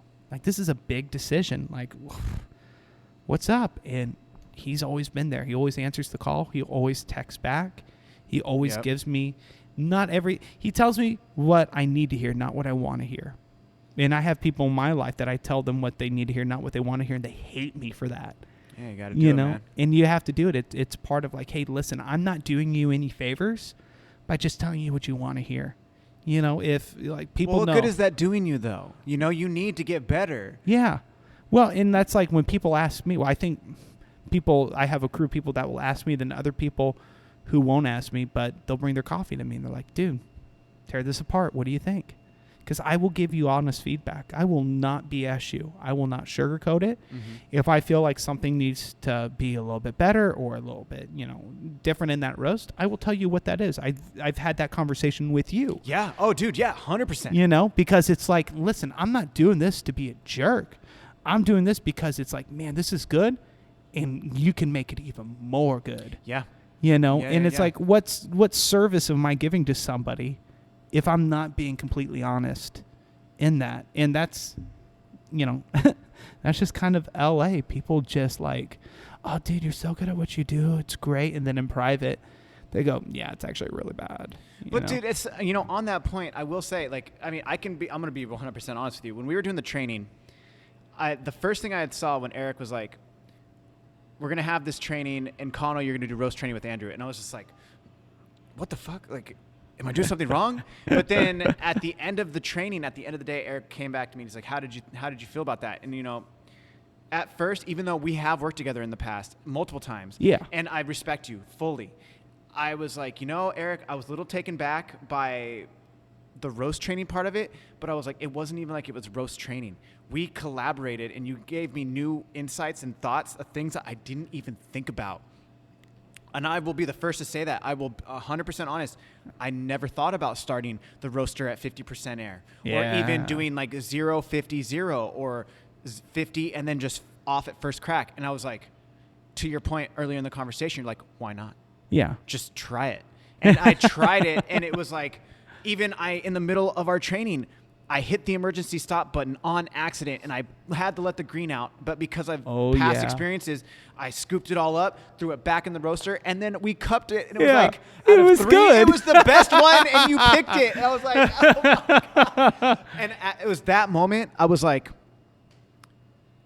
you know, it's not about having somebody telling you what you're doing wrong. It's collaborating. Yeah. And it's motivating, and it's working together to get something better. Yeah.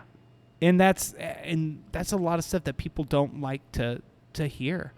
You know, dude, there have been times I've gone into shops and I have trained roasters, right? And dude, they hate me.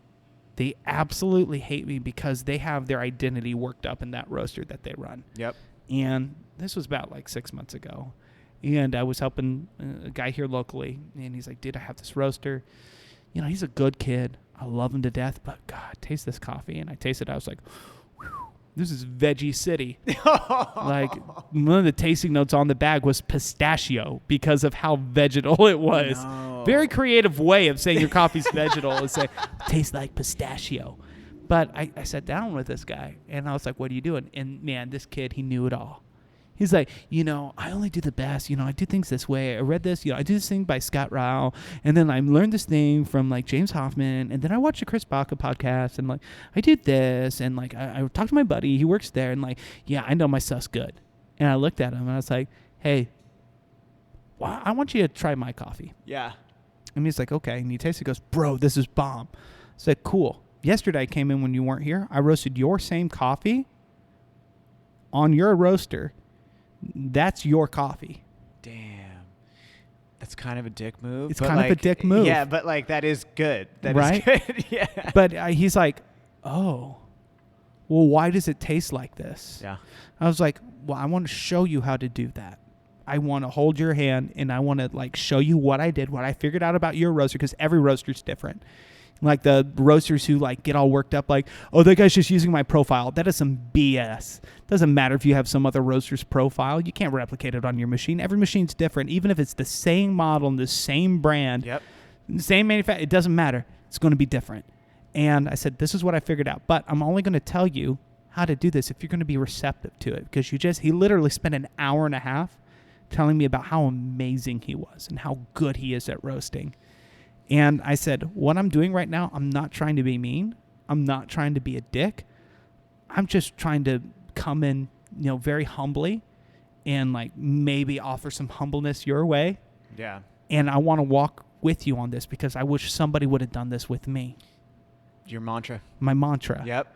And it's like, dude, I could have loved you a whole lot less in this situation. Yeah. But I'm choosing to be the person that I needed when I was younger.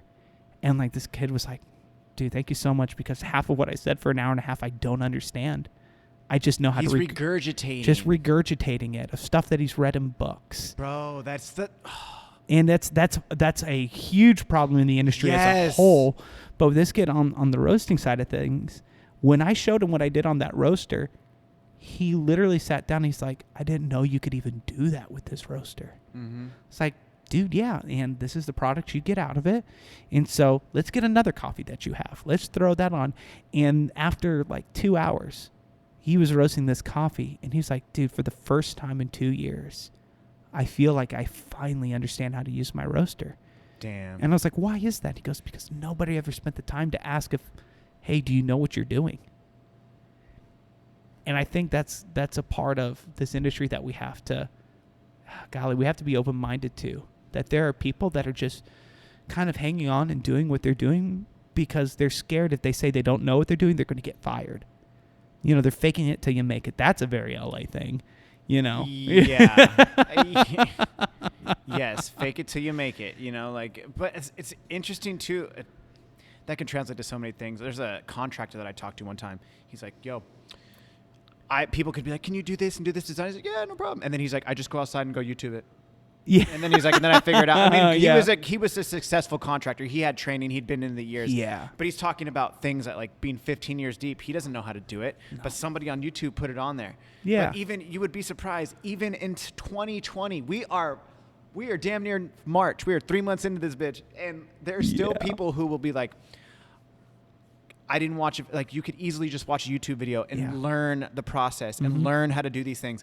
But nobody's like, no, I'll figure it out. I'll just go until I like something hits, like a snag. It's like literally we have all the information of the world on our fingertips. Fingertips. Like, you can Google or YouTube anything. Yep. And it's like, I don't understand. But then it gets into roasting, right? But there's like minimal on YouTube. It's like Joe Morocco. Even Chris Baca. He's a saint. Dude, I love Joe. Shout out to Joe. Joe, you're a saint, man. He's coming on the show. He's coming on the show for sure. I've already talked to him about it. But Champion. Like, even Chris Baca, I mean, he doesn't do a whole lot of roast videos, but I mean, I will say, I was on a SF25 setting it up. Mm-hmm. And when it came time to, I mean, like I installed it, I ran it, I seasoned it, and it was like running this thing for 6 months. Yeah. And then it came time to do a deep clean. And I'm like, I call San Franciscan, not really any help there. Not trying to throw shade, just not really any help there. Yeah, that happens. And then it's like, okay, how am I going to do this? I Google it. The only video that came up on how to clean, it's Chris Bacchus cleaning the SF25. Yeah. And he's part like, of I a made vlog. this video. Yeah, I made this video because nobody knows how to do this, and I'm going to show you my process of doing it, and it helped. It was like, yo, what? Mm-hmm. So I fully agree with everything you're saying in terms of, it's so interesting, even in 2020, that there's still such a lack of information. Yeah, around roasting. Well, people like to put the mystery on roasting because roasters want to be able to charge what they're charging for what they do, right? But even cleaning machine. Dude, that's like, you can't roast and make your money if you don't know how to clean the machine adequately. Well, and a lot of that, too, is a lot of people are just kind of lazy. They know they need to clean their machine, but they just don't. They're like, I just roasted 2,000 pounds. Like, this would be another thing to do. You kind of just get set of, I didn't clean it last week. Well, it's still running. People get into that ritual of it all. But even, I tell people all the time, like, hey, if you want to do something in the coffee world and you actually want to make money, because there's not a lot of things in the coffee world where you can make money, but if you want to actually do something that helps people, that is something that we don't have, learn how to fix roasters. Yep. There is not one person that I know of in all of the West Coast who has a company, all they do is fix roasters. There's nobody. And I'm like, roasting manufacturers are just asking for people like, hey, do you want to learn how to fix our roasters? Like, just come here and we'll teach you how to do it. And it's not even like the wiring, just basic, like taking the air, like the air flues, like the back flues off. And bro. There have been roasters that I've set up here around town where people are like, I don't understand like why my roaster's not like working. I'm like, did you check the earthquake valve on your gas line? Like, what's an earthquake valve? And like, I go there and I switch it and boom, roaster's working. Did you get a professional chimney sweep for your back flue? Do you wonder why this is happening? Or do you wonder why this is like, why you're having buildup here? Or you're doing this? It's like, yeah, bro. It's and I still mess up. But at the same time, it's, you learn. You fail and you learn. Yeah, you have one fire and you learn. Dude, this is a true story. This just happened recently. I was with our manager of our shop, Leov, and we were in the, not all the cafe lights were on, and I'm like doing my roasting schedule for the day. The roaster's warming up. Leov's dialing in espresso. She walks out of the shop to set up the tables outside. Right. She comes back in and she's like, Kano, the entire cafe is full of smoke.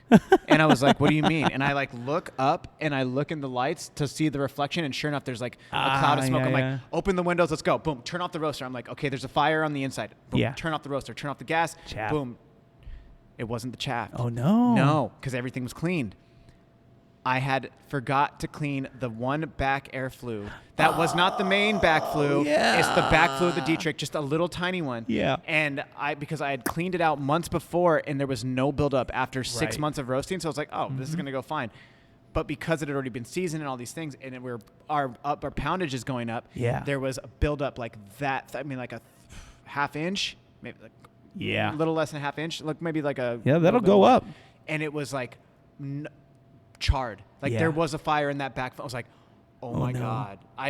So I let it cool down. I took it apart, boom, boom, boom, cleaned it out, and we're good. But it was like still learning. And I've been in roasting. I've been in coffee for 4.5 years. I've been roasting for 4 years because there was only 5 months or 6 months of not roasting. So it's been this, and it's like always constantly learning, always constantly cleaning. Oh, they always made me clean the fucking machine whenever I was like the lowest of the low. They were like, new guy.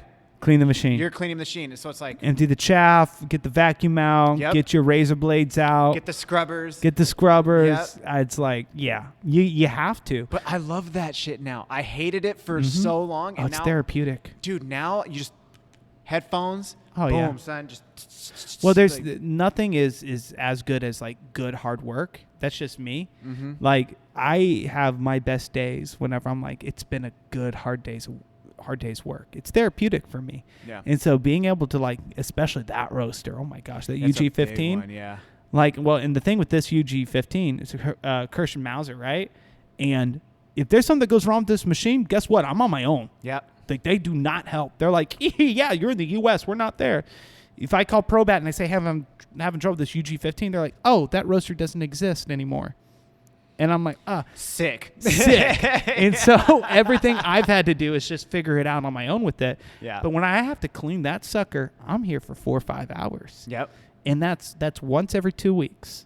Even if it doesn't really need it that much, I still do it. No, you have to. We have to. It doesn't matter if it needs it. You need to do it. You need to do it. Because you're thinking longevity here. Right. Yep. Well, and I mean, we probably do on that roaster, let's see, probably 15 to 18,000 pounds a month on that. Are you serious? Yeah. Not just Mad Lab. Not just Mad. Just I wish it was all Mad Lab. Like, damn, son, you're pushing weight. But between me and Ikai. Okay. That's what we're doing. And so that thing's turning 5 days a week. 6 days. Yeah. I mean, it's a rare day that we're here right now, and I'm not roasting right now. Yeah. That's just because I pushed everything till tomorrow. Well, thank you. Anytime. But I'll get here tomorrow at 5 a.m., and I'll leave here at probably 1 a.m. That's going to be my roast day tomorrow. God, you're such a savage. And it's just me working here by myself. That's the way it is. But see, always been. That's kind of tight, though, because I do appreciate, like, Eric's afforded me time where, like, whether it was for the competition roasting or if we needed to get shit done, I've literally, and still to this day, even on Mondays, I will be at work from 6 to 11:30. Yeah. I leave at 11:30. I go to jiu-jitsu from 12 to 2, come out of jiu-jitsu, and then I'm there until I finish this. So it'd be like 2 o'clock to like 4:30, 5 o'clock, whenever I need to finish. Right. If I've even done a full roast day from 6 to 3, left, went and did yoga because I knew we had to push through this. I went and did yoga to like reset, came back, roasted another 4 hours, and then left. And it was like 10 or 11 o'clock when I left at night. Wow. It's like, bro, I feel you on this, but I mean, I know you're not leaving in the middle of the day, but for me, I have to have like a break, like a mental break. Oh, must be nice. I have to go choke somebody. I need to like do a savasana or something like that. Oh, to like, man. It's like, I have to, the way my brain works, I get to a point and it's like, no, I need a break. Stop. And then just have to reset. Yeah. Dude. It's dude, and it's hard. I think at the beginning for Mad Lab, it was really hard. Yeah. That first year at Mad Lab, dude, it was tough. I only sold like 10,000 pounds worth of coffee in a year. Damn. And I was just like, oh man, I'm not going to make it. This isn't good. Especially as a wholesale roaster, you look at that number and you're like, oh, this is bad. Right. In fact, I don't even think it was 10,000. I think it was like 5,000. Damn. Like it was a small number. Yeah. And I told my wife, I was like, listen, if this doesn't get better, like I'm going to close it up. I have to be a provider. That's the way that I'm wired. Yep. Sure, call that toxic masculinity, whatever. I just call that being like, Stop. I just call that being a good husband. Yeah. Because that's what I want to do. That's what you should want to do as a husband. I want to buy my wife pretty things, damn it. I want to give her a house with a yard, and that means, running a better company. Do you still open the door for your wife? 100%. That's what I'm talking about. 100%. Call that toxic. You can people call that toxic masculinity being a now. gentleman. I'm Yes. sorry. And and it's easy. If somebody doesn't want you to open the door for them, they'll let you know, and you're just like, cool, no worries. Dude, I've literally opened a door for a woman, and she's like, I can do that myself. I was like, pff, and I let the door go. I was like, peace. I was like, I was trying to do something nice because I was raised by my mother. I still open the door for my mother. Right. I open the door for my friends. And it's like, hey, if like you're not cool with that, cool. Like it doesn't hurt my feelings. Like I'm sorry that I didn't know that you wanted me to. For me, I'm a Texas boy. It's wired into me. Yeah. There are times when I was a kid where I didn't open a door for a lady, and my dad would smack me so hard into next week, and I needed a new haircut. Right? Like everybody needs to take a step back and be like, okay, I'm working through some things here. Okay. Yeah, I feel you. But I get it. Like if ladies want to open the door for themselves, cool. Open the door for yourself. All G. I am totally cool with that. You are a hardworking, independent woman. You go for it. Do you? You do you, Glen Coco. You know. No, you did it. No, that is cool. That's awesome. But with everything, with the work that I've done with Mad Lab, dude, it was literally this every tax season. I get to this point. And this last tax season, I looked at everything with my wife. And we sat there and we had a little good cry with each other. And, we looked at everything, and it was the best year that we've had. And, we just both like, or at least I did privately, I kind of broke down, and I was just like, man, this hard work, it is paying off, because, it's hard running a roasting company. It's even harder when you have to do it by yourself. Fuck yeah, man. And, even like, speaking of Joe Morocco, he had put up a post like, hey, don't move green bags by yourself. And I laughed about that. Yeah. I laughed about it because I'm like, he's so right. You shouldn't. I said, but I've been moving green bags by myself for so long. I've become very creative of how I do it. On that original roastery that I was at when I first started, we didn't have a freight elevator. We had 4 flights of steps, and I had to take each bag of green coffee up 4 flights of steps. Oh, my goodness. And I did it because it had to get done. Yeah. Here, it's a little bit easier because we have a door that's right there that opens up to the street, so I can just unload the car, put it in. But, I did creative things. Like at the old place, I had an engine winch, right, that I would carry it out of the car to the stairs. From the stairs, I had like a little sled that I made that I just held the ropes, and I would go up the stairs to try to make it easier for myself. And it's like, people really don't understand what goes into running a roastery. No.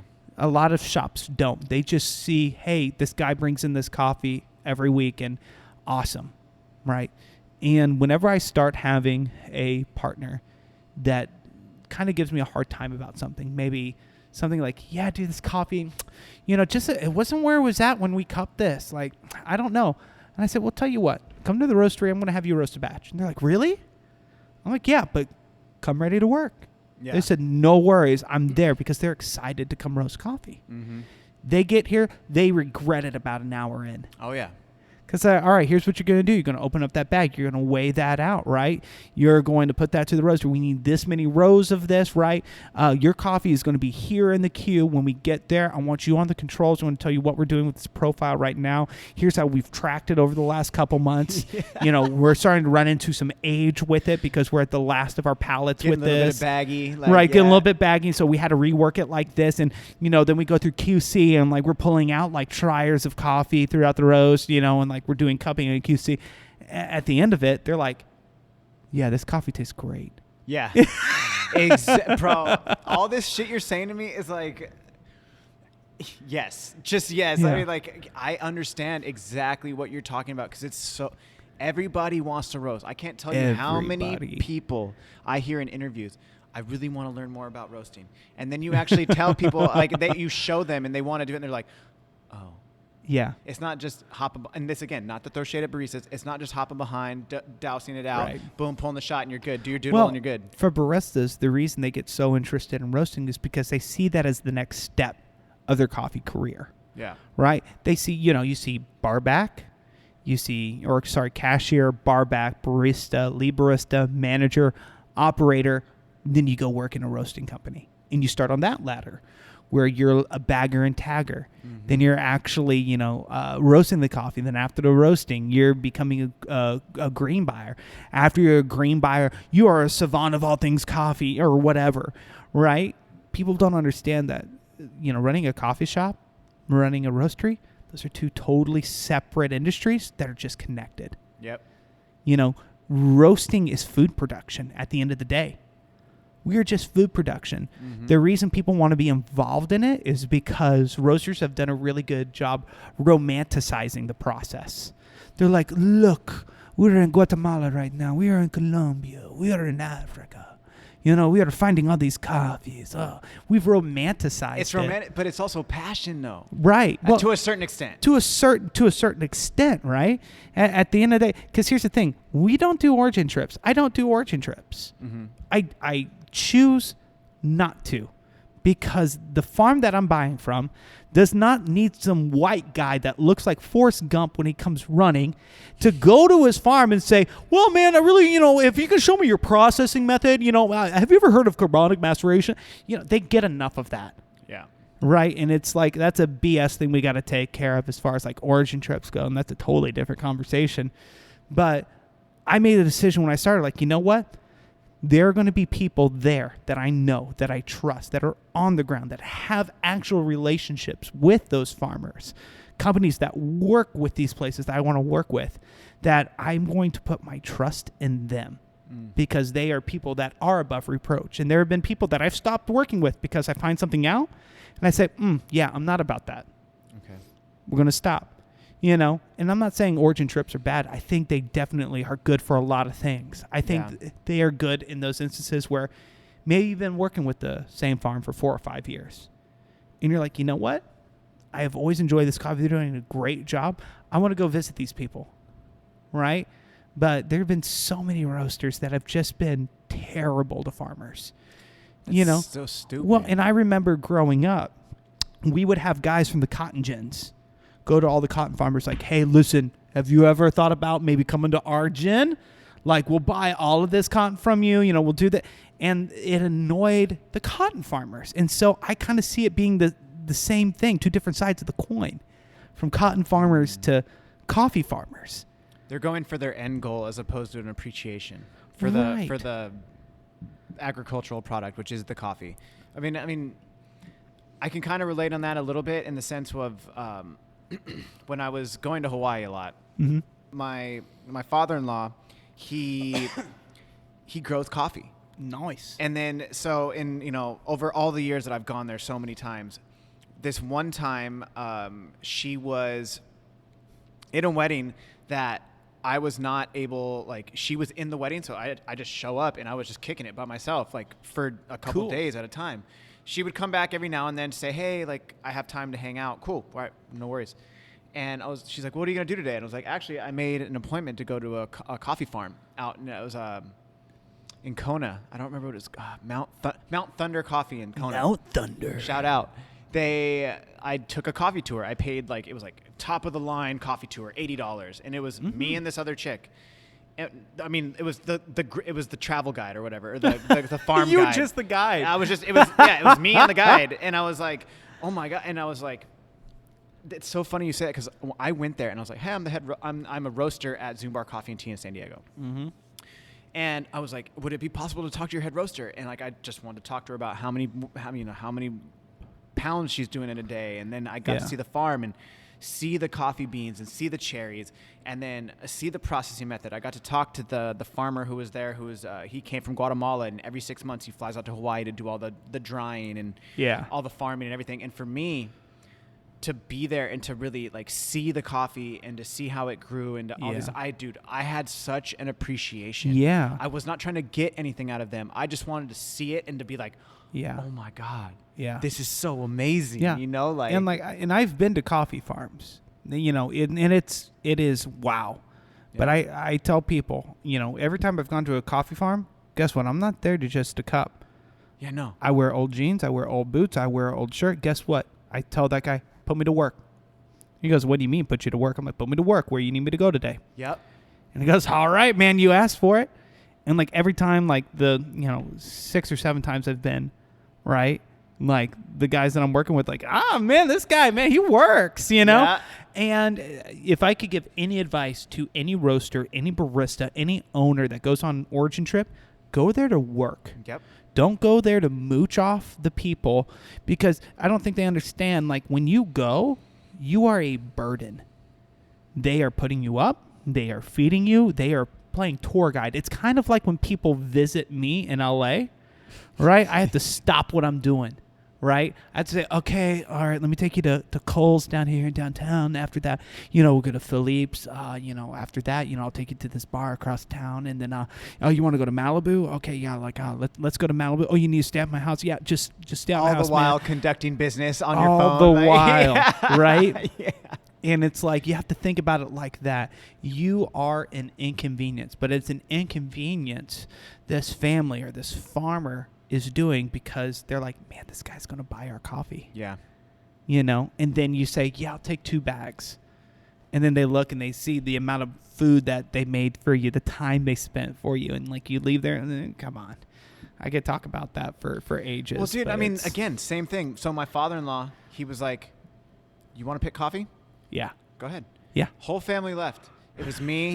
I was extremely hungover, not excuse, but I was extremely hungover, and he gave me 2 different size ladders, and I spent 3 or 4 hours out there picking. He's like, here, gives a bucket, fill that up. Yeah. Bro, I spent 3 or 4 hours picking coffee. When I brought it back, I was sitting down, I was having a beer, and he looked at me. He's like, That's is it? that the bucket you got? And I was like, yeah. He's like, that's all you got? Yeah. And he laughed at me. Yeah. And I was like, I'm not going to lie, bro. I mean, not bro, but I was like, I'm not going to lie, Jason. It's extremely hard. And from that moment on, it was never again. That's why everything, like when, when I talk to Eric, Eric's always like, Connell's one of the most passionate roasters I've ever understood, because when I talk to our team, whether it's Orange County or San Diego, I reiterate to them, do you understand how much hard work went into just that bean to get here, and then for me to roast it, and then for you to fuck it up? Yeah, that's why I get so mad at latte art bros. That's exactly. You know how frustrating it is for me as a roaster to see somebody just pull a shot, doodle milk on it, and then throw it down the drain. I'm like, I have to sip every single one. Just yeah, bro, I'm so glad you feel this way, because that's how I'm like, what are you doing? Yeah. It's frustrating to say the least. Well, it's not as much as it is frustrating as it is you feel this disrespect. Yeah. And it's like it's hard to put into words, right? Like what that disrespect is. Right. For me, it's kind of like, I feel like it's like kind of when I get home after a long day. I have a really bad habit of, I'm one of those guys, when I get home, I leave a trail of clothes. Okay. Right. So my wife, she works at the house, and she looks after our 2.5-year-old. Right. When I get home, it's just wired in. I've been this way since I was a kid. I just leave a trail of clothes. Right. And I go straight to the shower. I've been working all day, been roasting all day. I want to shower. And then my wife comes in to the bathroom. She goes, hey, you have something to clean up whenever you get out of the shower. I'm like, oh, I'm sorry, I forgot about that. Right? And there's this level of disrespect that she feels, because that whole day she's been cleaning up after a 2.5-year-old. She's been making sure that everything this 2.5-year-old has destroyed is cleaned up. And then here's the person who comes home, who's an adult who knows better. Yep. Just comes in, leaves a trail of clothes, and she was like, I've been cleaning up after a 2.5-year-old. I should not be having to clean up after you. Yep. And it's that type of disrespect that I feel whenever I see somebody waste coffee. And we waste coffee in a lot of different ways, in a lot of different avenues. Some of them I'm like vehemently like, yeah, that's a huge waste of coffee. Like latte art, like throwdowns where they just like, everything goes down the drain. I'm like, that's costing somebody something. Yeah. Right? And usually it's the roaster, because we get hit up and it's like one of our partners, and they're like, hey, dude, can you sponsor this throwdown? Like, we only need like 20 pounds of coffee. Only. And I'm like, do you understand? Like, that's like at least an hour's worth of work. I was going to say, depending on the size of the roaster, that's like an hour's worth of work. Yeah. I mean, it's a lot. And then it's like, okay, if you're buying coffee at a good price, maybe that's, $5, $6 a pound, plus the price of your bag, maybe that's $7, $8 for your cost, not even including your time.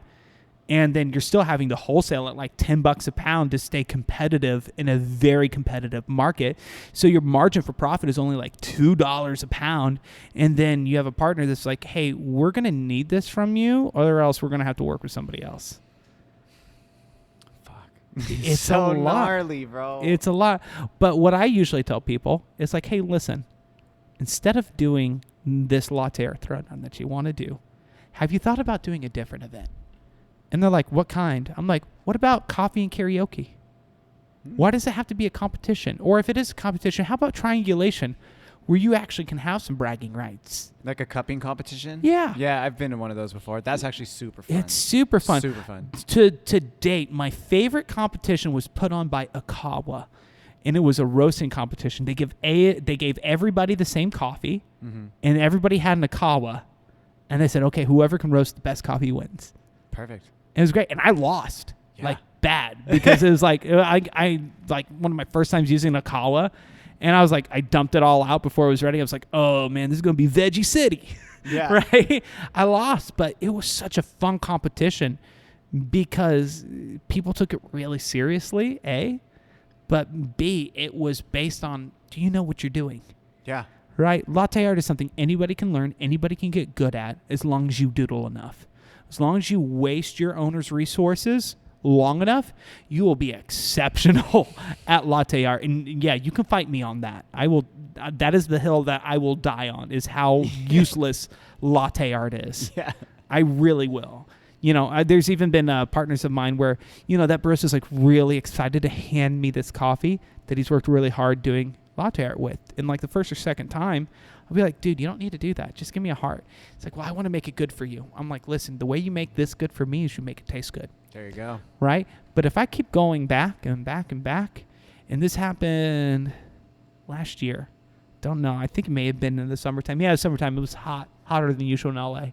And I go into the shop, and I have told this person multiple times, like, dude, you don't have to do all this for me. I want to taste the coffee. Give me a shot of espresso. I don't want this huge latte when I walk through the door. I want to taste the coffee that you're using of mine, and I want to experience it the same way you guys are and be excited with you. And so this person would not listen to me and just put this coffee right in front of me. And I like full force, they put that in front of me. I just took my whole hand, put it in the latte, took the hand out, licked the fingers a little bit. And No, I'm like, you did. And I'm like, bro, this is severely under extracted. He's like, dude, my art. It's like, bro, I'm going to drink it anyways. Right. But months later, he was like, dude, that was like actually a huge motivation for me, because it made me realize, was that coffee under extracted? Let me just try it. Oh my gosh, it is. Man, let me redial it. Man, let me learn more about this machine that I have on my bench. Wow, I learned more about this machine. Now I can do this with it. Now the coffee tastes like this. Andrew, your coffee tastes like York peppermint patties. And I'm like, cool. Butter. And so it's like, I know coffee is this, I feel like it is this never-ending cycle of teachable moments, both for myself and for other people. Because there are times where people teach me a lot of valuable things. 100%. And I have to sit back and I have to swallow some pride. And that's like a problem that I have. I get very prideful about things, because I am very set in my ways in a lot of situations. I'm like, oh, it's just this way. And I'm very kind of too fast on that sometimes. And I'm just like, it can only be done this way. This is the only way to do it. And then I'll have somebody that'll just kind of stop me for a second. It's like, but have you tried it the other way? And I'm like, I have not. They're like, okay, well then don't say anything. Boom. Until you do that. Ikai's that main person for me. I'll say something. He goes, yeah, but have you tried it the other way? Dude, that's so funny, because that is how you are for me. Like how when I talk to you about coffee, I don't feel like I'm very set in my ways, because I'm definitely like, I have to be open-minded with everything that I'm doing. But when I talk to you specifically, you're the first person to be like, well, let's try it like this. Dude, that's only because I've had somebody who's done that with me. That's the like, only reason why. That's awesome, Andrew. It's like, it's a series of teachable moments. It's a series of teachable moments. That is what coffee is. Whether it is teaching yourself about the type of service you provide for a customer, or on how you do coffee, or on what you believe about coffee. I mean, everybody has their own. It's religious in a way. It really is, especially with roasters. Yeah. Roasters are very religious about a lot of things. Like, they take things to the grave. Like, you say something contrary to what they believe. They said, nope, you are wrong. You are going to hell. Like, and like, here I am, like, charging hell with a water pistol. I'm like, let's go. Super soaker. And like, I had a buddy come by like years ago, and it's like a dude I really, really respect.